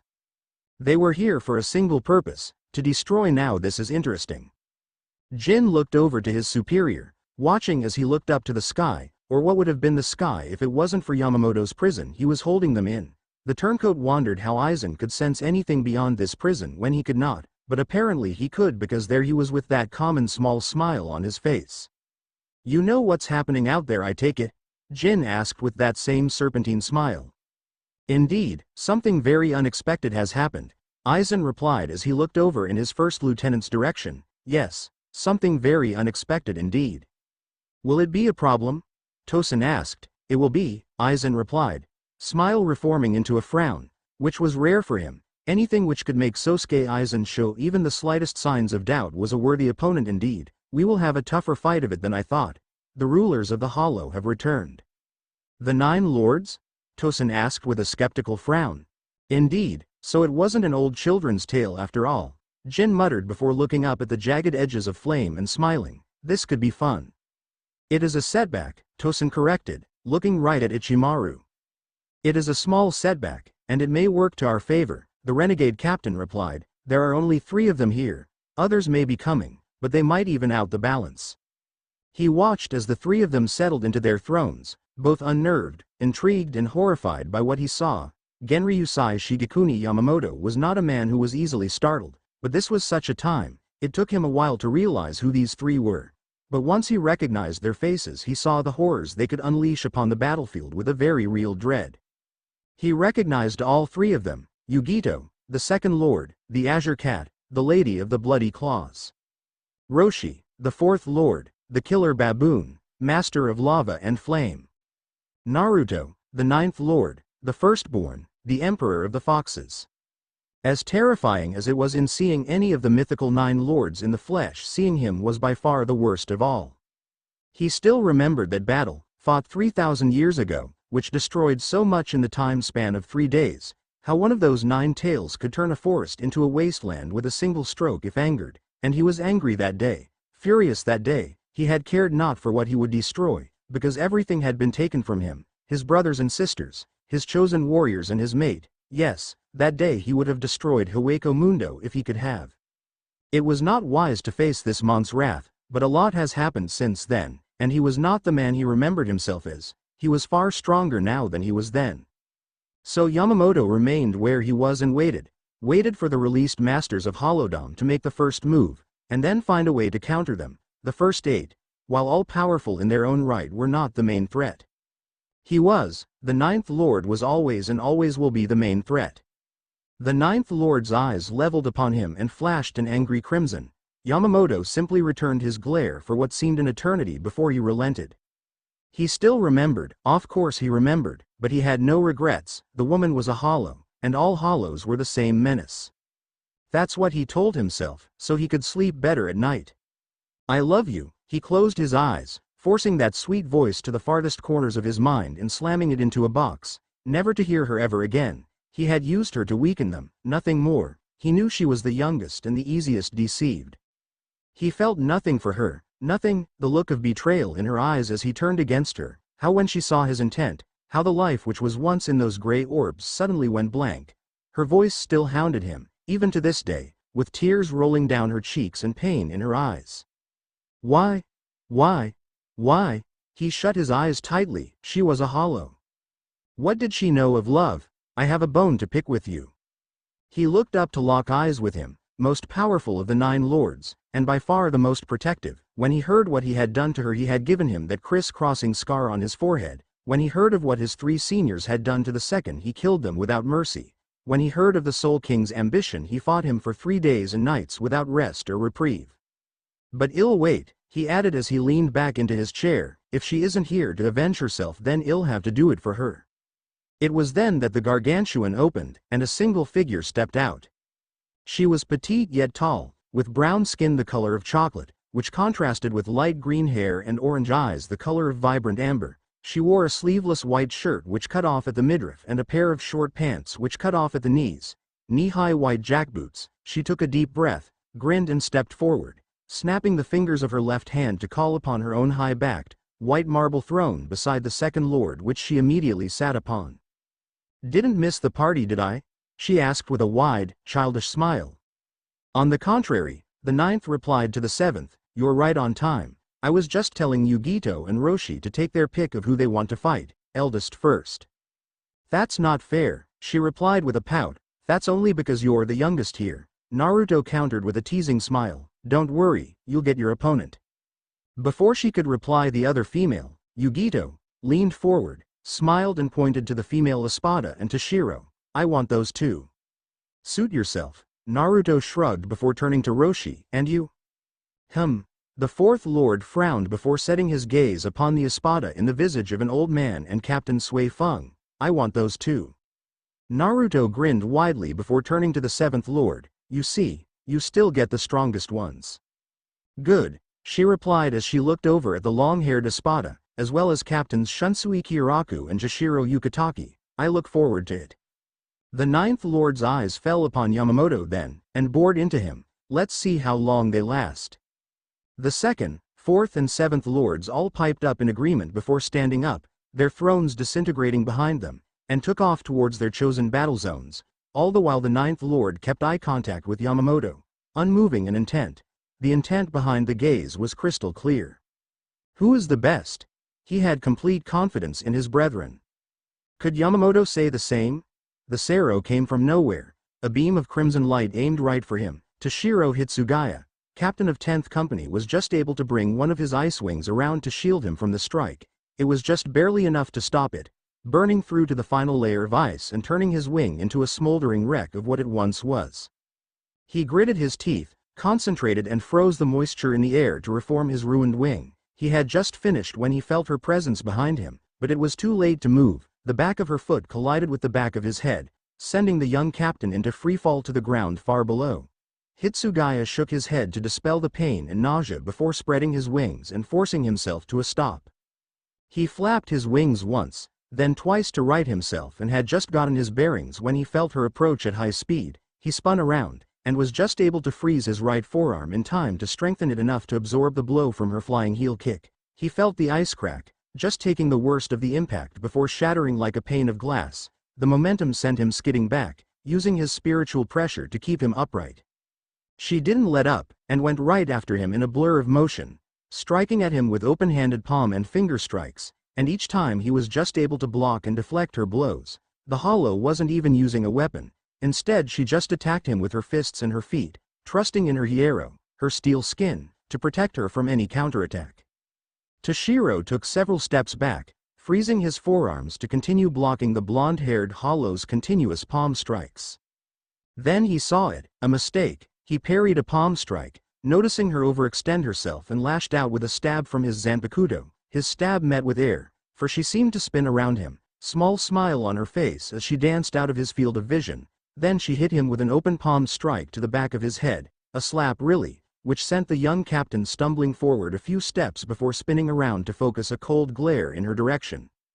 She smiled so wide that her eyes shut, arms behind her back as she purred, "Ah, you're so cute." His glare intensified, but he did not respond nor rise to her bait. Instead, he quickly went over what had happened between them so far. She was fast, incredibly fast, and she knew how to fight hand to hand with a grand professionalism born from years and years of training and honing her skills. She was also a tactician, leaving herself open on purpose because she knew exactly where he would strike and how to turn it to her advantage. "I am not cute," he said as he blurred behind her and stabbed out with his sword. He noticed her eyes widen ever so slightly before she stopped the strike, but it was how she stopped him that made his eyes widen in dread. She grabbed the blade with her hand, her bare hand, and leveled a soft smile his way, as if she were about to talk to a child. "Sure you are, if you think that strike was going to surprise me."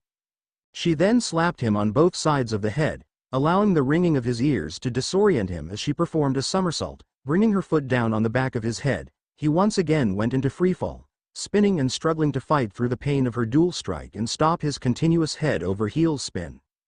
It was then that the espada came in, aiming a stab right for her side with her huge shark-tooth blade. Yugito sidestepped the stab and spun in a similar manner that she did with the Shinigami before. The Arrancar ducked the strike aimed for the back of her head and countered with a swipe from her sword, which the pure-blooded Hollow parried with the side of her right hand. A kick to the Arrancar's side made her sputter.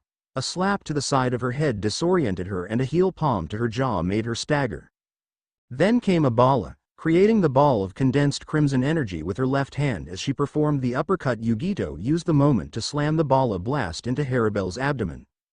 The resultant explosion sent the Tracera flying back, slamming into a skyscraper and piercing through the steel. The silence barely lasted a few seconds after the crash died away. Then a large Cero exploded from the structure. Yugito was just able to spin to the side, feeling the heat of the beam as it singed her clothes. Then Tia Haribel exploded from the smoking wreckage, which was once the outer superstructure of the skyscraper, flying at near supersonic speed as she rushed into the fray, sword point aimed right for Yugito's back. The second lord jumped up, watching with lucid vision as the blade flew right under her. She looked up, eyes widening when she came face to face with the third espada, and the Cero forming in her opened mouth. The resultant explosion became a thin line of blackish crimson, followed by a mass of smoke which obscured all vision. It cleared within moments, revealing a wide-eyed espada and Yugito, arms crossed in front of her, forearms smoldering from the point-blanc Cero, and when she looked over them her dark eyes were sharp and glaring right at her. The skin was already healing as she brought them down to her sides. "Well done," she said with a dangerous smile. "You've gotten my attention, young blood." The roar was their only warning before a dragon of pure ice flew up towards the two hollows with speed. The red eyes were their only other warning. The espada was able to perform a quick sonido to get out of the way, but the pureblood hollow remained where she was.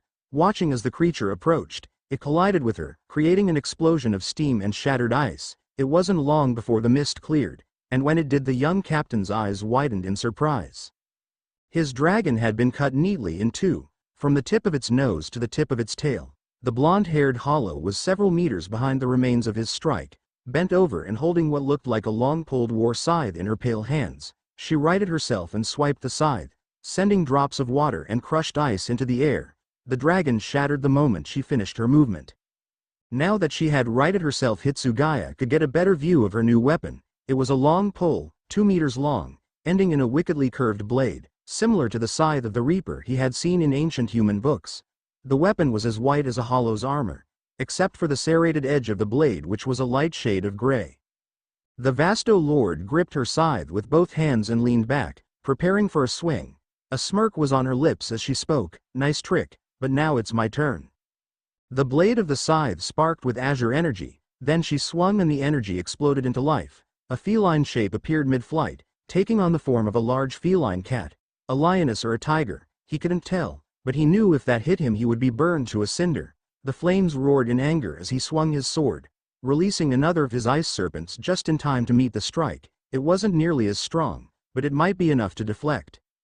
He was right. The dragon and the lioness met, and Hitsugaya watched as the azure flames melted away his ice. The bulk of the energy had been deflected and the lioness lost her form as the flames exploded into several directions, but it was not enough for him to get away without a scratch.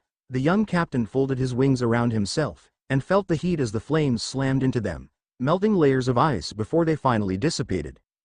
He opened his wings, noticing that they were smoking from the impact, water dribbling from the draconian shape. The young captain chanced to look at the 3 flowers behind him, symbols which represented how long he could keep his Bankai active, and noticed with a little trepidation that 2 of them had vanished. He needed to end this quickly.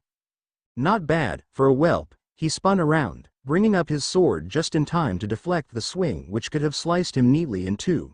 It only took him a split second to remember that the weapon she was wielding wasn't a sword.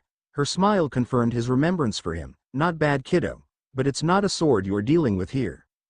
She pulled the pole of her weapon hard, and Toshiro knew that the serrated edge of the blade was coming right for the back of his neck.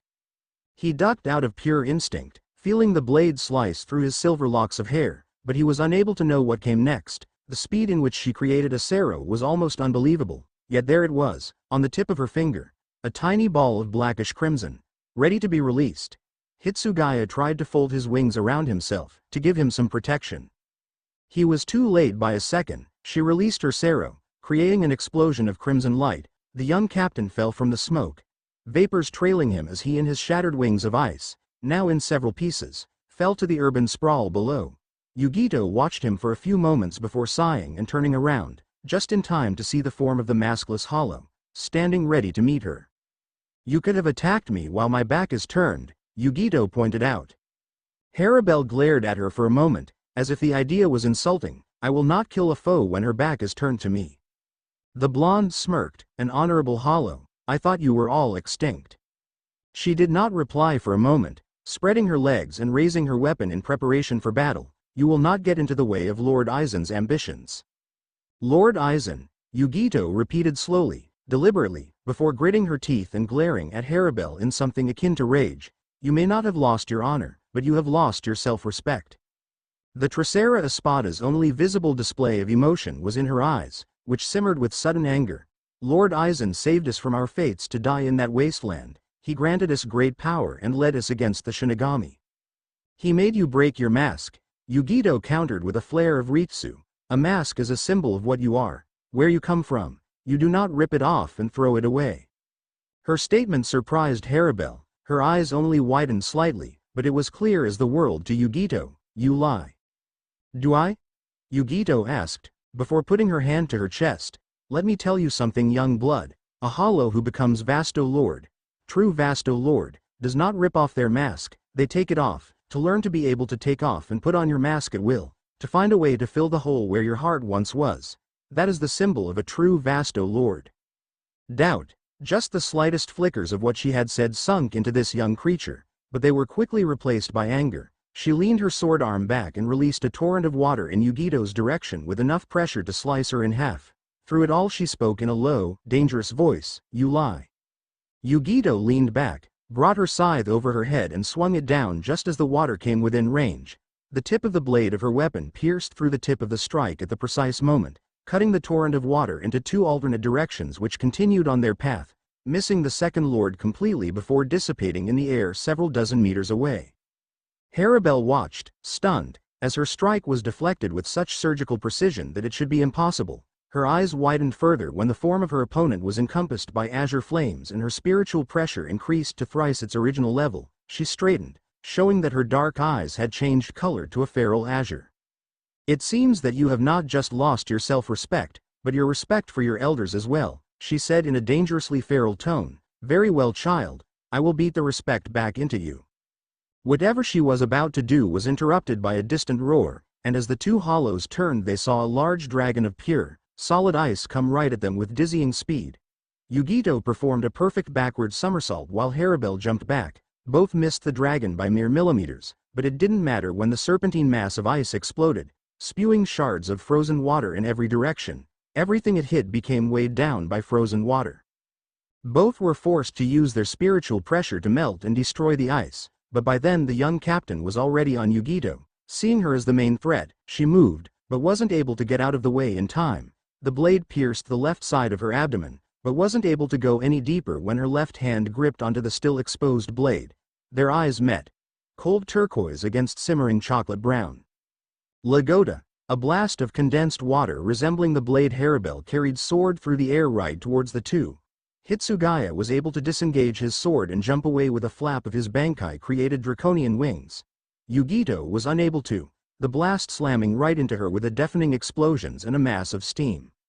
Both Shinigami and Arrancar watched the mist, not moving until it dissipated to show the blonde hollow and her condition. She was doubled over, hacking and coughing, and when she looked up blood was dribbling from the corners of her mouth.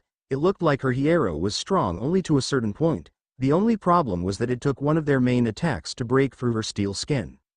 Not bad at all, she smiled, showing blood staining her teeth. Well, as Naruto always says, let's go wild.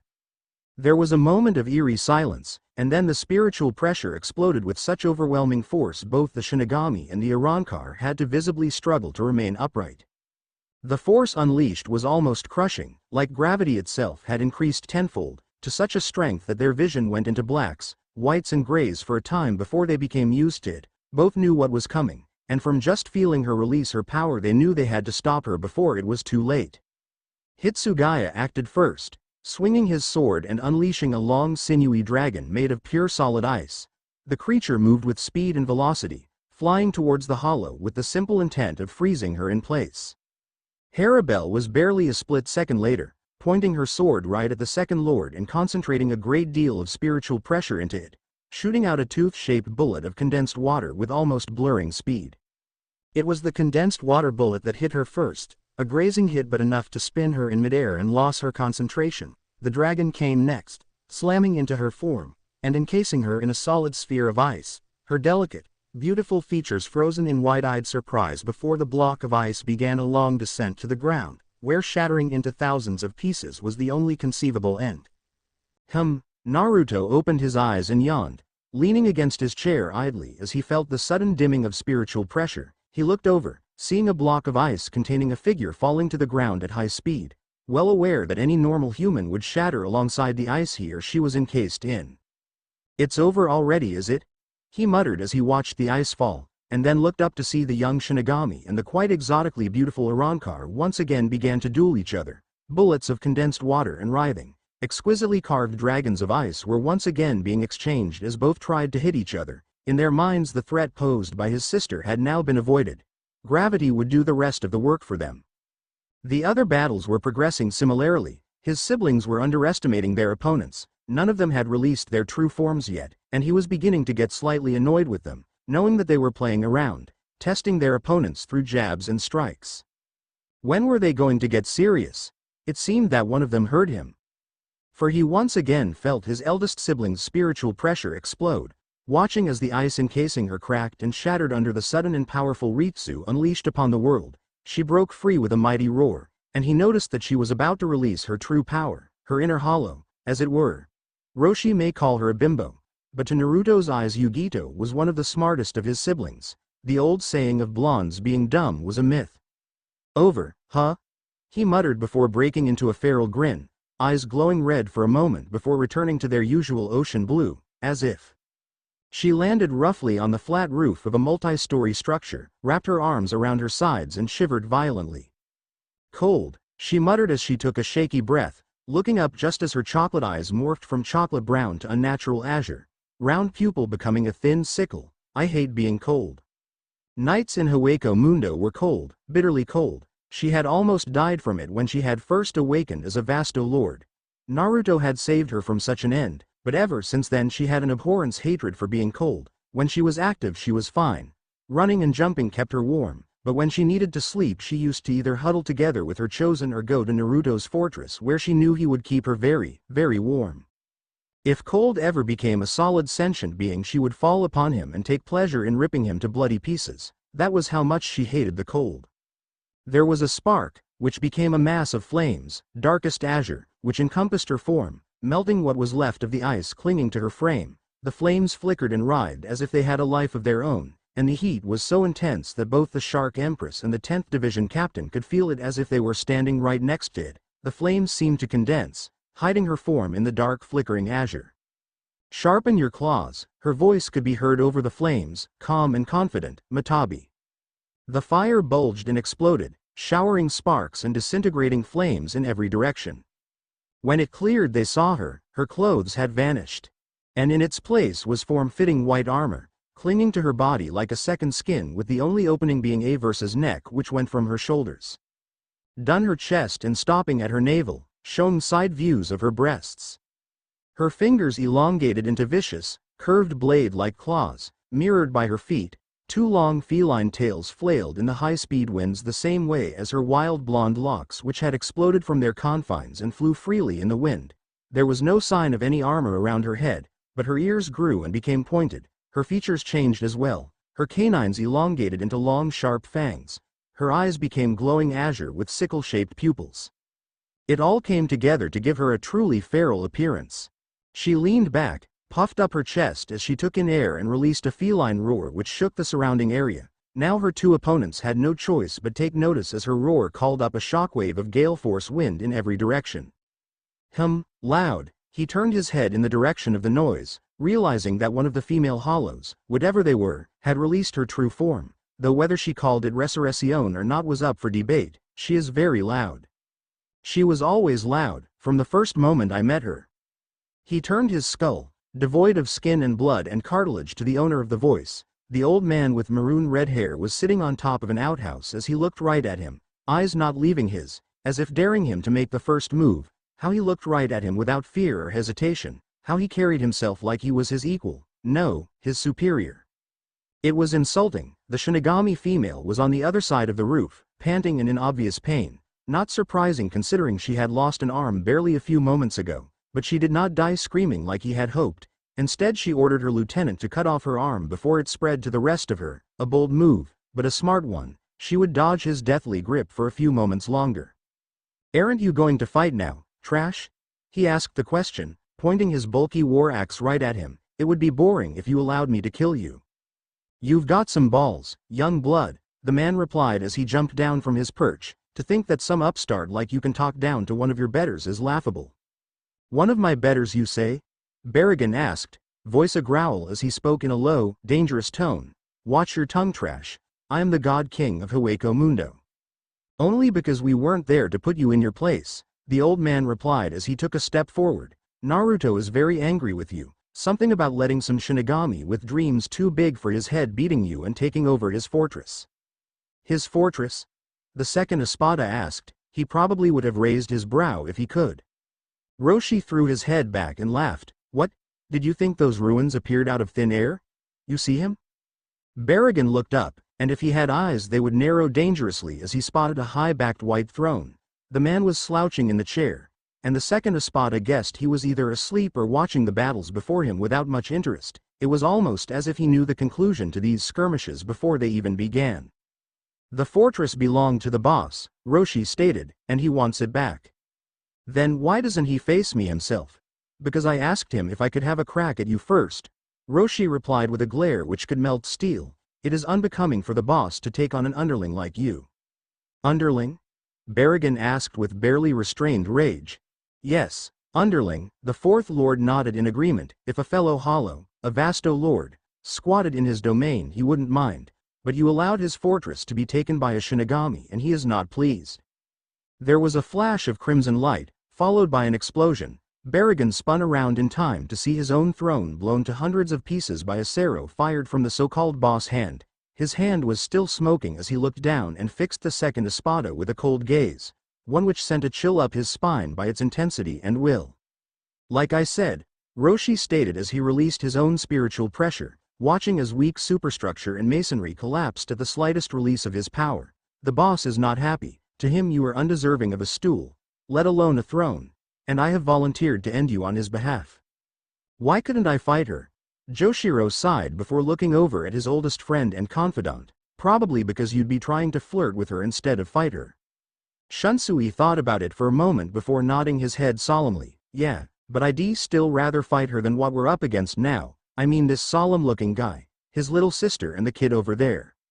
Several meters away the Primera Espada, Coyote Stark, yawned for a long moment before folding his arms. "Sorry about that, but it's not like I want to be here either."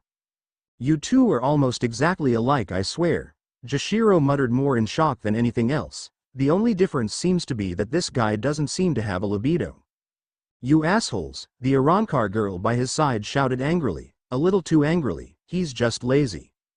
I don't need you sticking up for me, Lilinet, another scary thought, Shunsui said before looking between the Primera Espada's Fracion and the child-like hollow several meters away. Am I the only one who doesn't see a resemblance here? It was true, although the white-haired captain didn't like to admit it. The child standing beside the Arrancar and the girl, currently several dozen meters up, bent over, and looking at them with an almost unnervingly quizzical gaze resembled each other quite closely. The hair, which was only a few shades different in color, the build, which was similar, even the style of clothes was the same. The only conceivable differences between these two were the eyes, and their skin color. The skin of the girl beside the first Espada was pale, like she had never felt the sun, while the other one was tanned like she had never been away from the sun. Even their childish mannerisms were the same, clones, Jashiro muttered. They're like clones born on different sides of the planet. Are they twins? No way, the Arrancar roared, pointing at the other girl. I've never seen her before in my li. Hey, pay attention to me. The tanned girl was sitting down cross-legged, uncaring of the world around her, watching her blonde-haired sibling with a smile. She's a little angry. There's a difference, Jashiro muttered. What? Shunsui asked. Attention spans, the white-haired Shinigami replied deadpan. We are not related, Lilinet roared. Now then, Fu said bubbly as she straightened up and stretched with a purr of delight as her joints popped. I think I should follow my sister's example, and win this as quickly as possible. And why is that? Stark asked as he fell into a fighting stance, hand on his sword. The Shinigami felt the change in her demeanor as well, as sudden and different as looking at the sun and the moon within seconds of each other. Their hands were on the hilts of their Zanpakuto within a split second of the change, ready and waiting. Because whoever beats their opponents fastest gets a crack at the old guy up there, she pointed right at Yamamoto, and I want to kick his ass for what he did to my little sister. You're not the youngest? Lilinet asked with a frown. Whatever gave you that idea? Fu smiled a mischievous smile, but the smile seemed off with her reply and it gave all in attendance a chill. Her roar was what made her presence known to her two opponents, that she was not out of the game yet, not by a long shot. If that didn't gain their attention, then her explosion of spiritual pressure would undoubtedly do the trick. They reacted fast as two opponents of their power would be able to. The Shinigami spun around, swinging his Zanpakuto, releasing another one of his ice dragons which roared and soared down on a collision course with the roof she was standing on. The maskless hollow pointed her shark tooth-shaped weapon at the same moment, releasing another one of her condensed water bullets. Both slammed onto the roof at the same precise moment, the power behind the combined effort enough to obliterate the concrete slab and at least another 3 floors below it. The explosion sent masonry, concrete and ripped apart pieces of broken furniture in all directions. It was an impressive show of strength.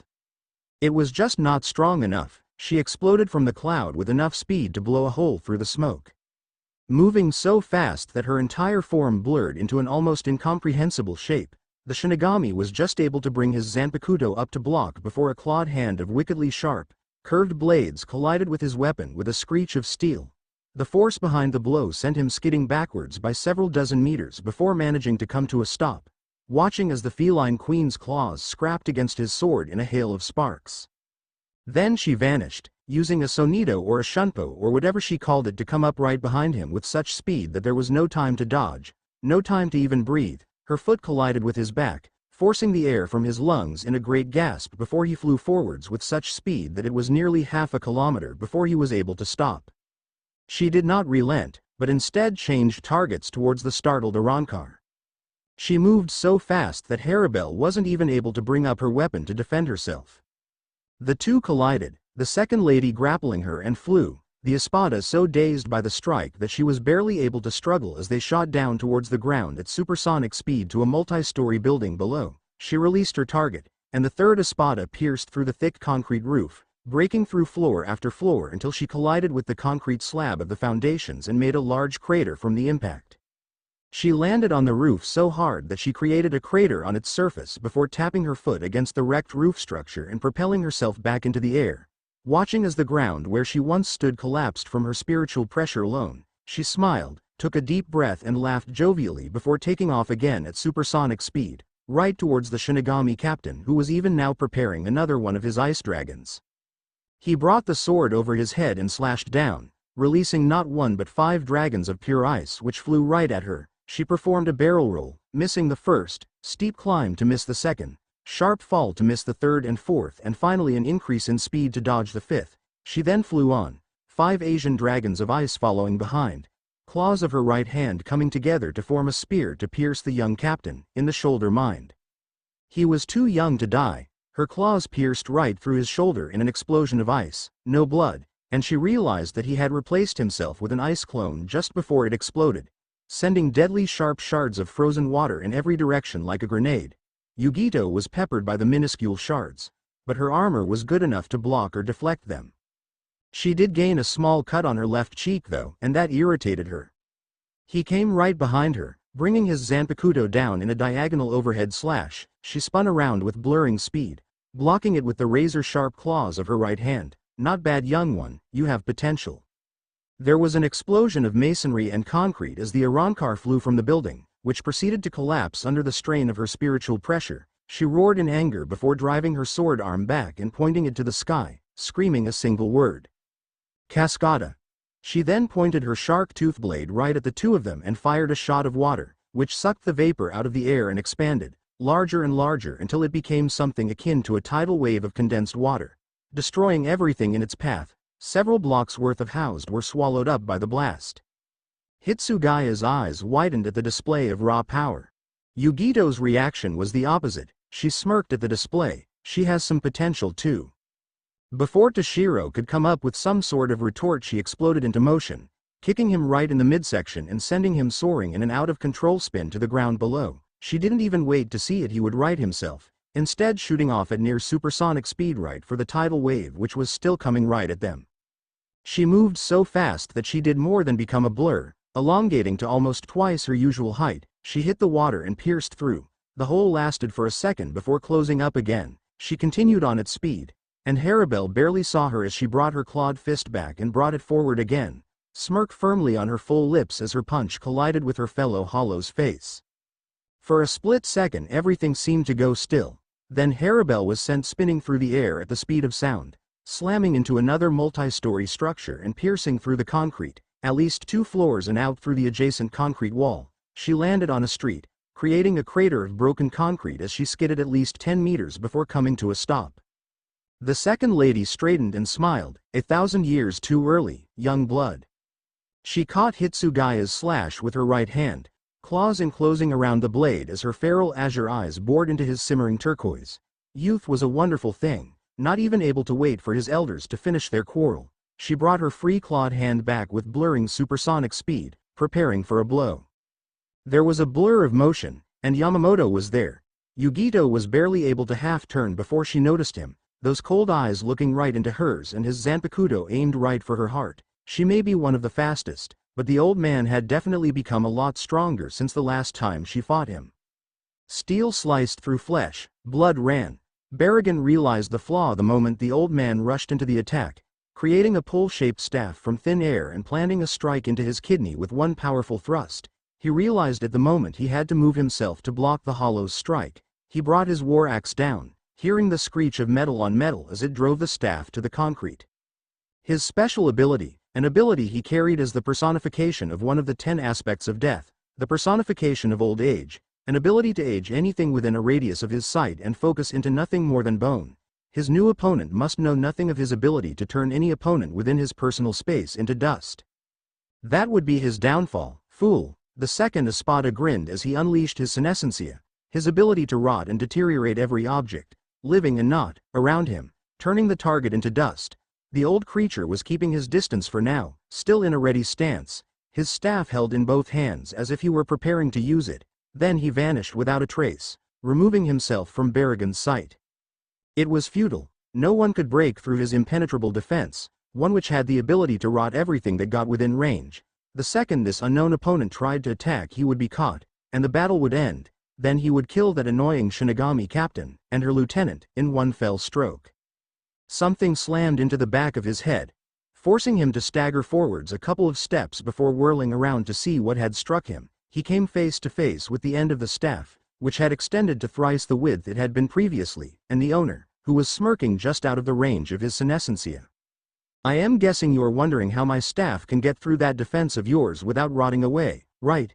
The Hollow asked with a grin, ignoring the murderous intent which seemed to enshroud all of the Espada's being. No one struck him, the God King of Hueco Mundo, like that. Anyone who did had a death wish. It's really quite simple, we do not age. What? It's rather simple, Roshi replied as his staff reverted back to its normal length. He spun it in his right hand, watching as it became a circle of blurred color before stopping the spin. We are the founding fathers and mothers of Hueco Mundo. We created the 10 aspects of death, as well as all of the techniques and abilities you young bloods take for granted. I am tired of your rambling, Barragan snarled, gripping his war axe, Gran Cada, tightly in his skeletal hand. In short, we have a resistance built up to the 10 aspects of death and all of the abilities they entail. Roshi replied with a feral grin, eyes changing color to a surreal, unnatural black, the pupils seemingly expanding and overtaking all other parts of his eyes. They do have an effect, but they cannot kill us easily. I am tired of your lies, Barragan snarled before throwing his war axe right at Roshi, who easily sidestepped the bladed weapon before vanishing in a blur of motion. Why don't you prove it? He knew exactly where the old man would reappear, and spinning around grabbed onto his right wrist with his left hand. Watching as his opponent's eyes widened before activating his senescencia to full power, he watched as the ruinous forces he controlled fell upon the red-haired Mont's hand, smirking as the skin, flesh, cartilage and muscle simply rotted away from his forearm all the way down to the tips of his fingers, becoming ash before vanishing in the wind. His opponent howled in pain, and Barragan reveled in every moment of it. He howled and howled and howled until his voice became hoarse, but then he stopped screaming and simply lowered his head. For a moment the second Espada thought he had simply lost consciousness from the pain, but when his free hand gripped onto the wrist of the hand holding onto him he suddenly felt that something was very wrong. When the red-haired man raised his head it was not the features of a pained and tortured man that greeted him, but the feral smirk of someone who had outsmarted his enemy. His now skeletal hand had suffered from the after effects of his ability to the point where even the bones were flaking away, but he did not seem to care. It was then that Barragan noticed that the decay had stopped at his elbow. There was no proof that the deterioration had progressed any further. He watched in surprise as the man before him did not attempt to get free, but instead allowed his captured limb to continue to feel the full brunt of his senescencia, to the point where the bone itself had turned to ash and vanished in the wind.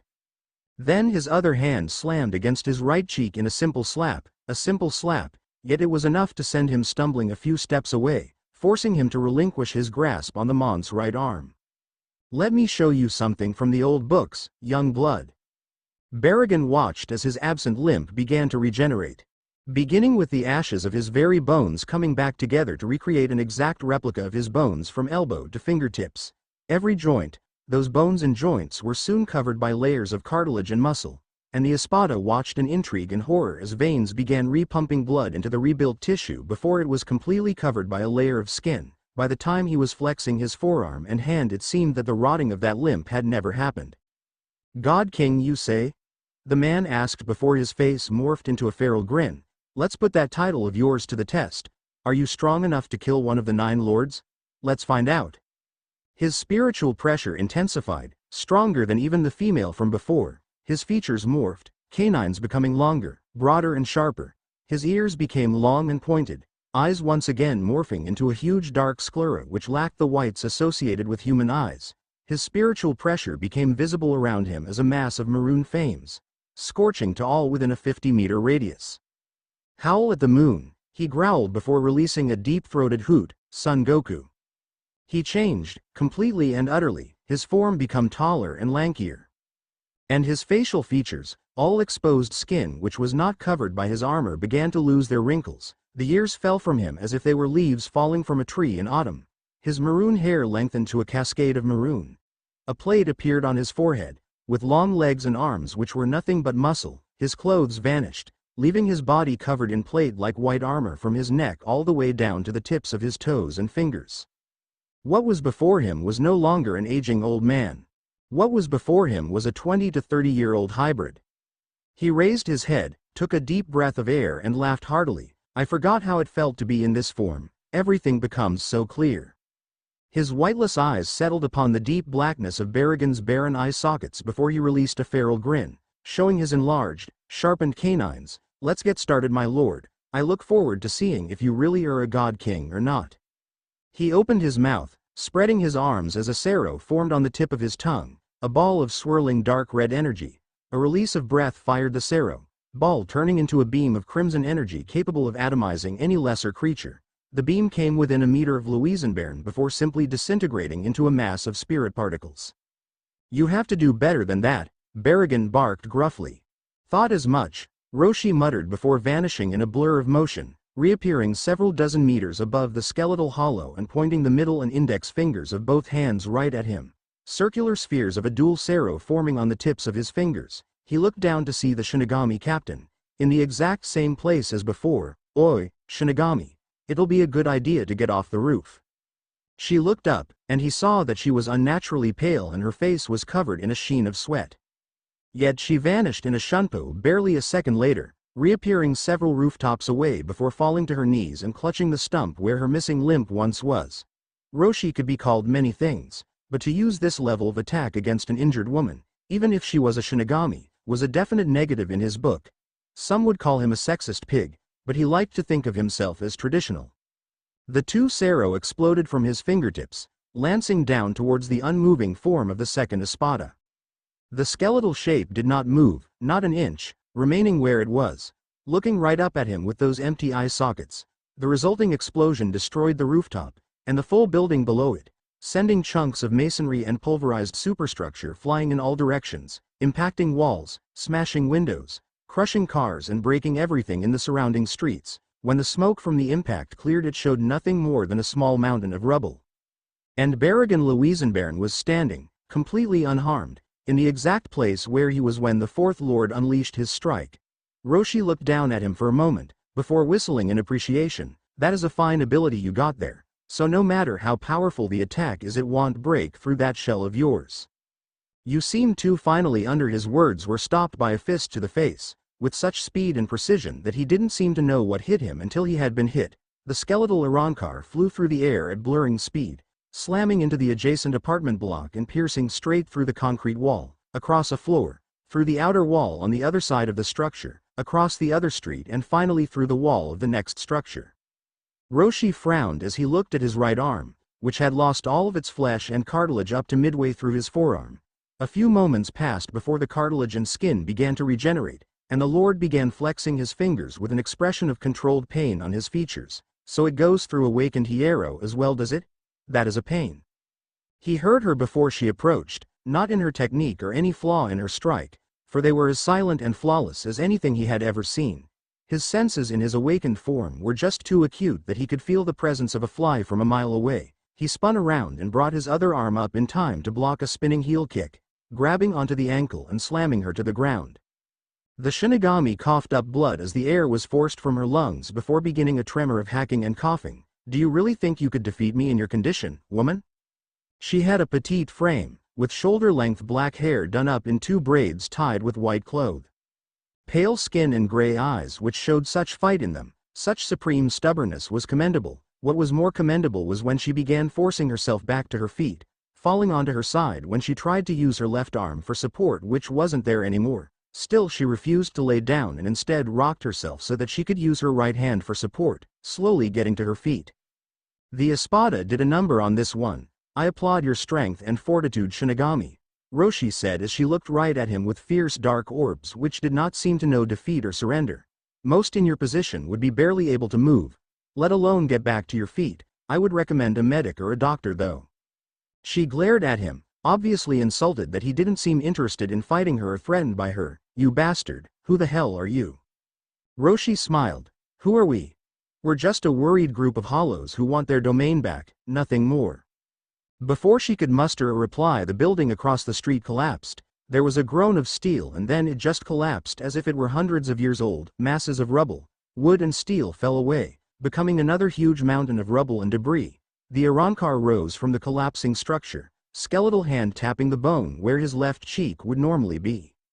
I wonder how many more times you can do that, trash, Berrigan called, raising his right hand and allowing his long-poled, double-headed battle axe to form. He is going to be a problem, Roshi muttered as he flexed his recently healed fingers. With that ability of his, it doesn't matter how powerful you are, If you hit him long range, any attack will disintegrate before it hits him. If you try short range, you will become nothing more than ash, the perfect defense and offense all in one. Sui Feng already knew all of this. The entire time these two hollows had been fighting, she had been attempting to come up with a new strategy to try and get through the Espada's defenses. But every attempt she made on him failed, and those failed attempts had cost her in her left arm right up to the elbow, turned to ash by his rotting ability.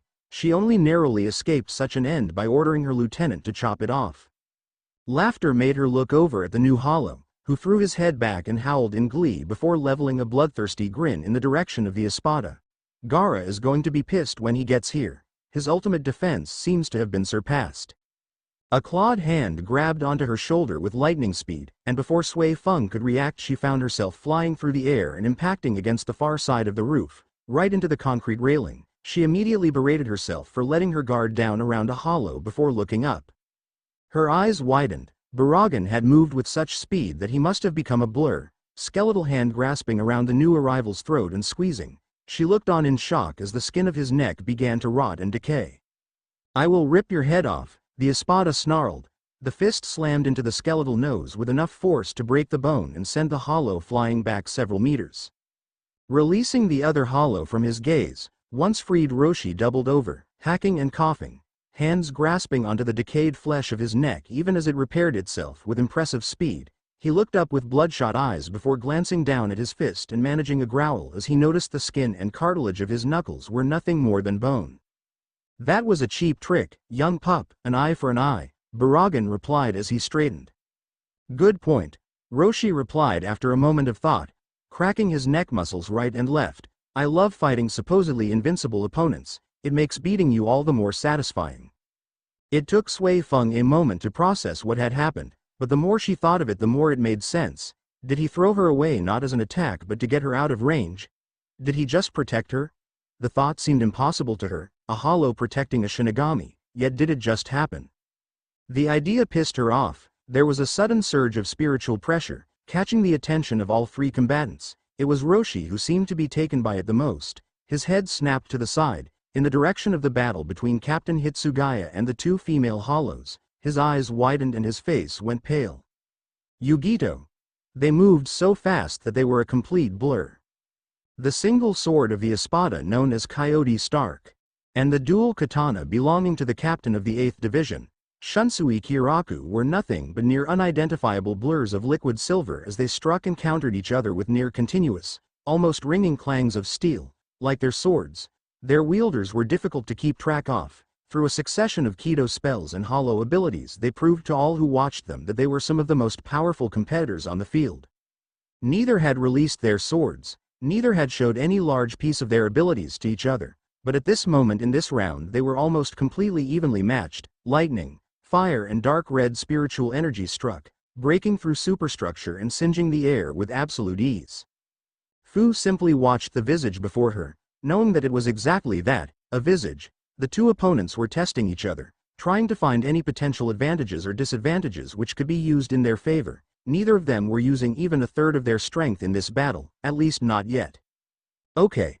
So, why aren't you doing anything?" She looked over to see the other young Arrancar giving the white-haired Shinigami a baleful look, to which the man just shrugged his shoulders and offered a serene smile. He was sitting cross-legged on the roof of an adjacent building, watching the battle with a casual aloofness. "There's no need to interfere.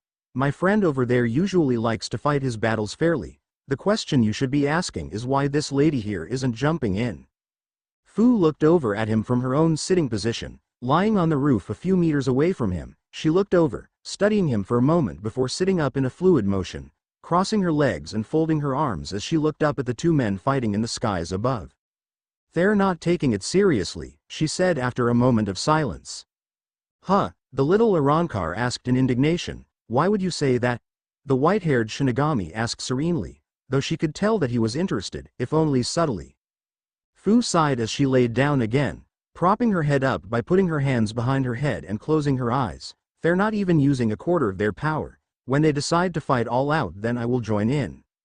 "Boring," the Arrancar girl murmured with a pout before looking over at the Shinigami and cracking a childish smile. "I suppose I'll fight you then." Fu cracked open an eye in time to see her reach for the horn on the right-hand side of her head and pulling on it. revealing that it was actually the hilt of a sword. A curved sword. She then looked over at the Shinigami, who was still sitting cross-legged, relaxed and serene. He even had a cup of sake in his hand. "Can I have a cup?" she asked. He looked over at her, surprised, before smiling softly. "When you're older." "I am almost 3 times older than you," she retorted as she flipped to her feet and walked over to him at a sedate pace. The Shinigami looked at her for a long moment, before shrugging and reaching into the long sleeve of his shiakusho. Pulling out a small bottle of sake in another cup, he popped the cork with his thumb, poured a small quantity into both cups and handed the new one to her, which she took. "Is it poisoned?" she asked. The Shinigami downed his in response. "Does that answer your question?" "Thank you," she replied, downing her own cup before sitting beside him and allowing it to be refilled. "It does." "Why the act?" "Pardon. You were acting pretty childish beforehand," the Reaper replied as he refilled his own cup. "Now you're acting as mature as can be." "I am bipolar." "No, you're not. Worth a try," she replied, downing her second before looking at the empty cup. "This stuff is good." "Another, please." She allowed her cup to be refilled again. "My big brother would love this stuff." "I am guessing he's the one sitting on the throne over there?" "Good eye. Thank you. Don't ignore me." The Arrancar cried in agitation before forming a sero on the tip of her tongue and firing it right at them. The Shinigami took a sip of his sake with one hand, and with the other casually swiped the sero aside, allowing it to fly far to the right and dissipate into the atmosphere. "What the hell? That was pretty weak," Fu muttered as the Shinigami refilled her cup for a 4th time. "Indeed," the white-haired man agreed. "I have been a captain for a long time and I have never seen such an underpowered sero. Perhaps you should return home and play with a ball or something." "You assholes," she roared as she jumped forward with her sword held at the ready. "Stop underestimating me." It happened in a flash. The Shinigami stood, half drawing his Zanpakuto in time to block the young Arrancar's sword. Then he blurred into motion, kicking her away and sending her flying several meters through the air before she could stop herself. By the time she could, he was standing, holding onto her sword as if it were a walking stick. "Wow," Fu whistled before breaking out into a grin. "That's a pretty cool pose." "Thank you, you're welcome," she replied as she stood up and offered him her hand. "My name's Fu." "Jashiro," he replied, shaking her hand. "Stop ignoring me."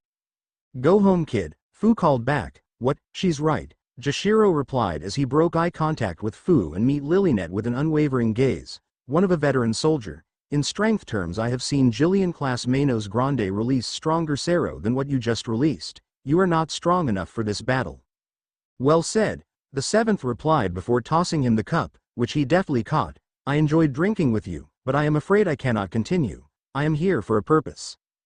Jashiro nodded as he finished his own cup of sake before casually placing the 2 back inside his sleeve, drawing his Zanpakuto in a swift motion. "I guessed as much. I am your opponent." "I am sorry to hear that," Fu replied as she held out her hand, allowing a long-poled halberd to form into existence.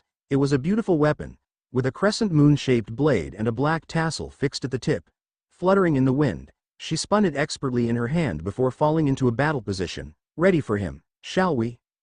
The Shinigami was already moving, using a shunpo to gain the advantage of higher ground, right above her head and came down with a diagonal cut. The hollow was fast though, spinning around and bringing up her halberd in time to block the strike. The captain disengaged, somersaulted back and pointed an open-palmed hand right at the lithe woman. Hado 31. Shakaho. A ball of right energy swirled into existence and fired right at her. Fu watched it, forming a balla at the tip of her tongue before firing it at the last second. The 2 balls met, and exploded in a swirling mass of dark and bright reds. "Beautiful," she muttered at the mass of color, before spinning around in time to see the Shinigami prepare to release another Kido spell directly at her. She felt so nostalgic, seeing one of the Shinigami's spiritual arts being used after so long. She opened her mouth, preparing another balla just as he called the name of his spell and set it loose. Hado 33. Sokatsui. He released a torrent of blur spiritual energy right at her at a wide arc, forcing her to disengage her balla and jump high into the air. Watching with a grin as the electric blue energy moved up to meet her, a sero appeared from her free hand and she fired it at a wide arc, allowing it to destabilize and become not a beam but a wide wave of energy similar to his spell. The 2 strikes met, and exploded in a dazzling display of blue and red. She used the flash to vanish in a sonito, reappearing right behind the captain and with a wide swing of her halberd released a torrent of purple spiritual pressure. A spearhead-shaped blast aimed at piercing his chest. The Shinigami vanished courtesy of a shunpo, missing her strike altogether before reappearing directly behind her, and forced to bring up his Zanpakuto in time to deflect a stab from her halberd, forcing the blade to the side and away from him. "Good use of Kido," she said with a smile, "not bad reactions either." "I was one of the best in my class," the captain replied with a serene smile before vanishing from sight, and Fu heard his voice directly above her, once again creating a Kido spell, this one in the upper numbers, Hado 63, Raikoho. He was right above her, firing a huge blast of lightning-shaped energy right at her, taking on the form of a powerful lightning bolt. She looked up at him, eyes wide, before attempting to blur away from the attack. She was a split second late, managing to dodge the worst of it, but still gaining a nasty-looking burn on her left arm as she came to a stop several meters away. She smelt her burning flesh before she felt it, and it was only after looking at the blackened skin of her left arm that she took a sharp exhale of breath. Damn, that hurt. Sorry, she gave him a puzzled look, knowing that the burn was already beginning to heal. Sorry for what? It was a good hit. You heal fast, he replied. One of our advantages, we can take almost extreme amounts of punishment as long as it isn't fatal or crippling, she replied, spinning her halberd in her hand a few times before once again falling into a defensive posture. I suppose it's my turn, right? Acero began appearing from the palm of her free hand, swirling and increasing in size until it was twice the normal mass. Jashiro waited, preparing himself to move to dodge it, considering the second it took a hollow, even an Arrancar. To make such a powerful strike, it was usually easy to see which direction it was coming from and how to defend against it. She vanished in a blur, and the captain's eyes widened before he looked up in time to see her right above him, firing a powerful Sero. Dark crimson light obscured his vision. The Sero collided with him in an explosive mass of crimson energy, but the hollow didn't whoop in triumph, nor did she act as if the battle was over. She remained where she was, waiting patiently. The smoke cleared, the Shinigami remained standing, a shield-shaped circle of golden light between him and her. The solid, condensed spiritual energy was chipped and charred, but it was strong enough to take her Sero and not disintegrate on impact. Bakudo 39, Enkosen. Very good reflexes, Fu said, more to herself than him. Jashiro was about to respond before he felt something, a weakening in spiritual pressure from the battle taking place with Captain Hitsugaya. His opponent noticed faster though, a lot faster. Her head suddenly snapped to the side with supreme quickness, eyes widening before becoming narrowed slits. Naruto is going to be mad, she muttered, but her eyes were now shimmering with the promise of violence and her grip tightened on her halberd. He dares strike at another one of my sisters.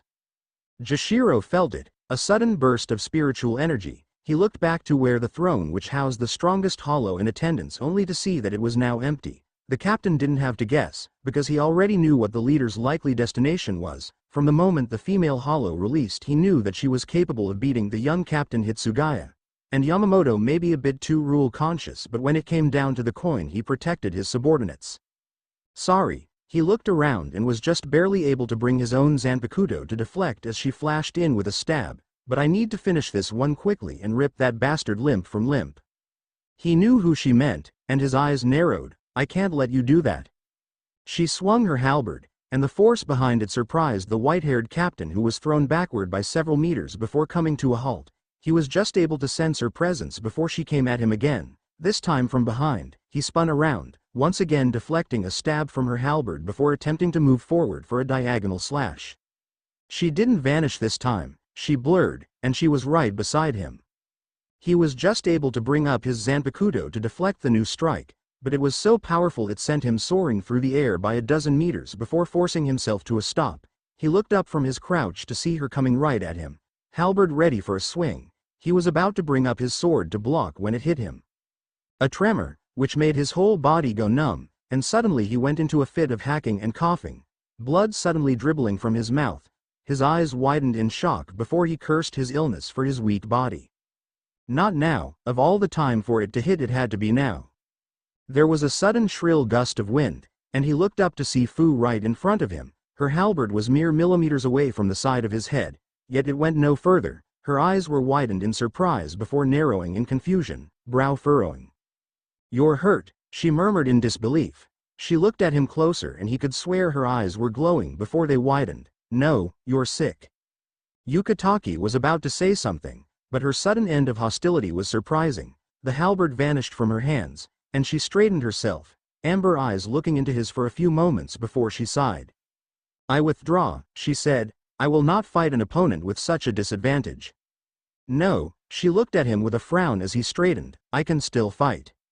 Her amber eyes once again looked into his for a few moments before looking to the side. No, I still withdraw. Yukatake was unsure whether he should be insulted by this or not. She had an opportunity to end this battle, to finish him off and go after the captain commander. Why didn't she take it? Why did she halt her blade?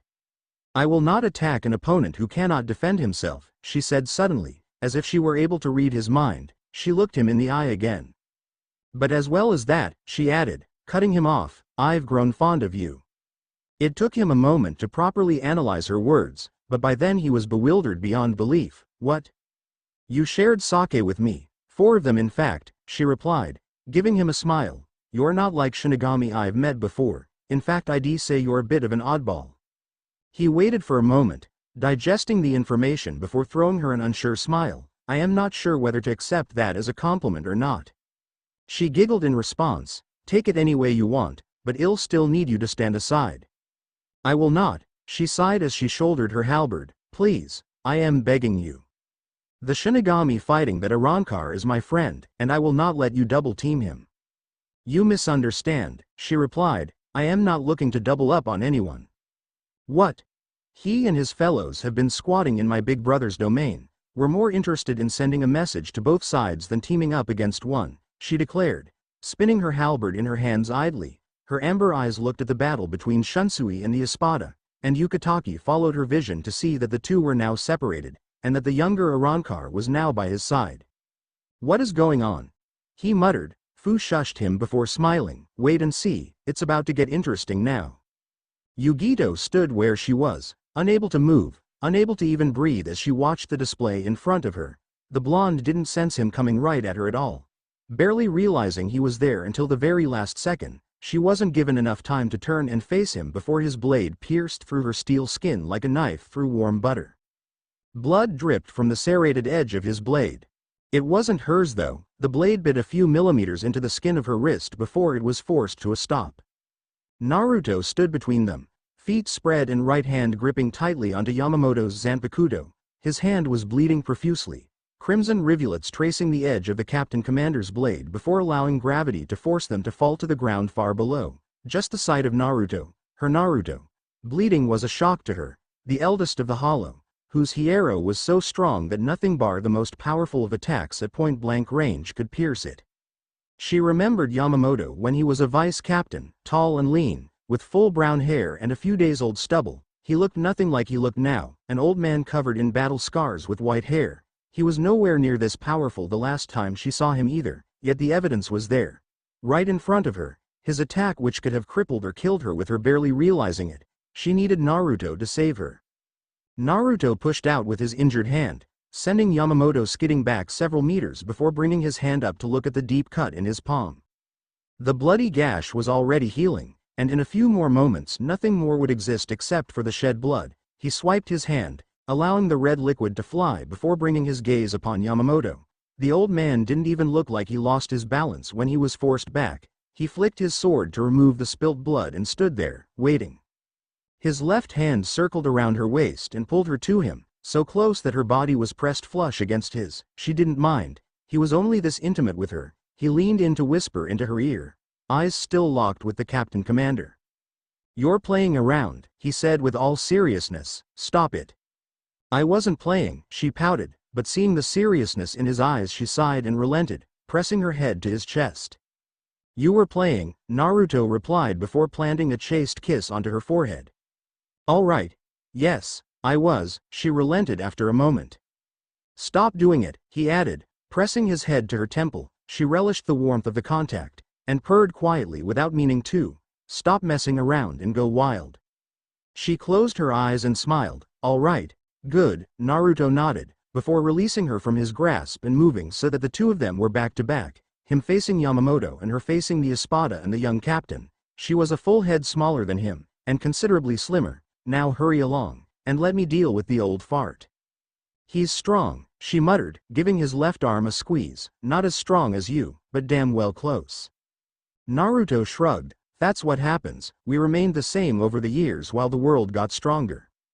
Yugito said nothing in reply, just smiled before taking off at breakneck speed, aiming right at the young Shinigami and the espada. Naruto didn't watch her go.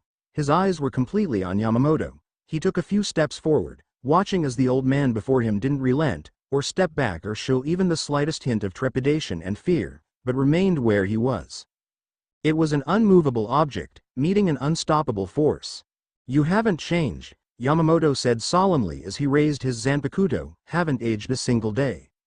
Naruto smirked, bringing his own sheathed sword into being with a thought and catching it before gravity forced it from his reach. He drew the blade slowly, hearing the continuous grind of steel against wood. You've changed, aged pretty badly.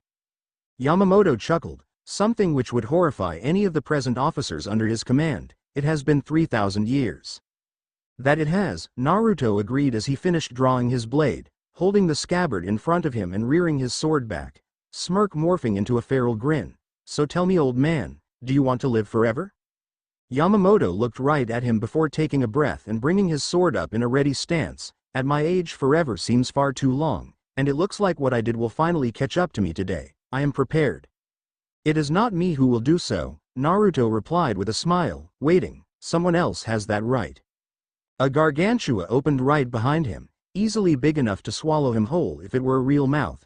The darkness within just showed the shape of a feminine silhouette, tall and slim with long hair. The figure stepped into the light without hesitation and walked until she was standing right beside the Ninth Lord, hole between worlds snapping shut behind her. She was smaller in stature than the Ninth, top of her head only reaching up to his chest. Her skin was as pale as he remembered, hair as black as midnight cascading down her shoulders all the way to the small of her back. Gray orbs which once held such life but now were dulled. A sculpted round face with a dainty nose, long neck, and sinewy build. She wore a black armored vest which left her arms bare, leather pants and knee-high black boots. She hadn't changed, even her style of dress was the same. He looked into her gray orbs for a moment, feeling disrespectful to shy away from her intense gaze. He knew this day was coming, ever since all those millennia ago when he knelt beside her and stayed with her until the end, until she was sealed away. She could not speak, could not move, but the look in her eyes haunted him to this day and perhaps for the rest of his life.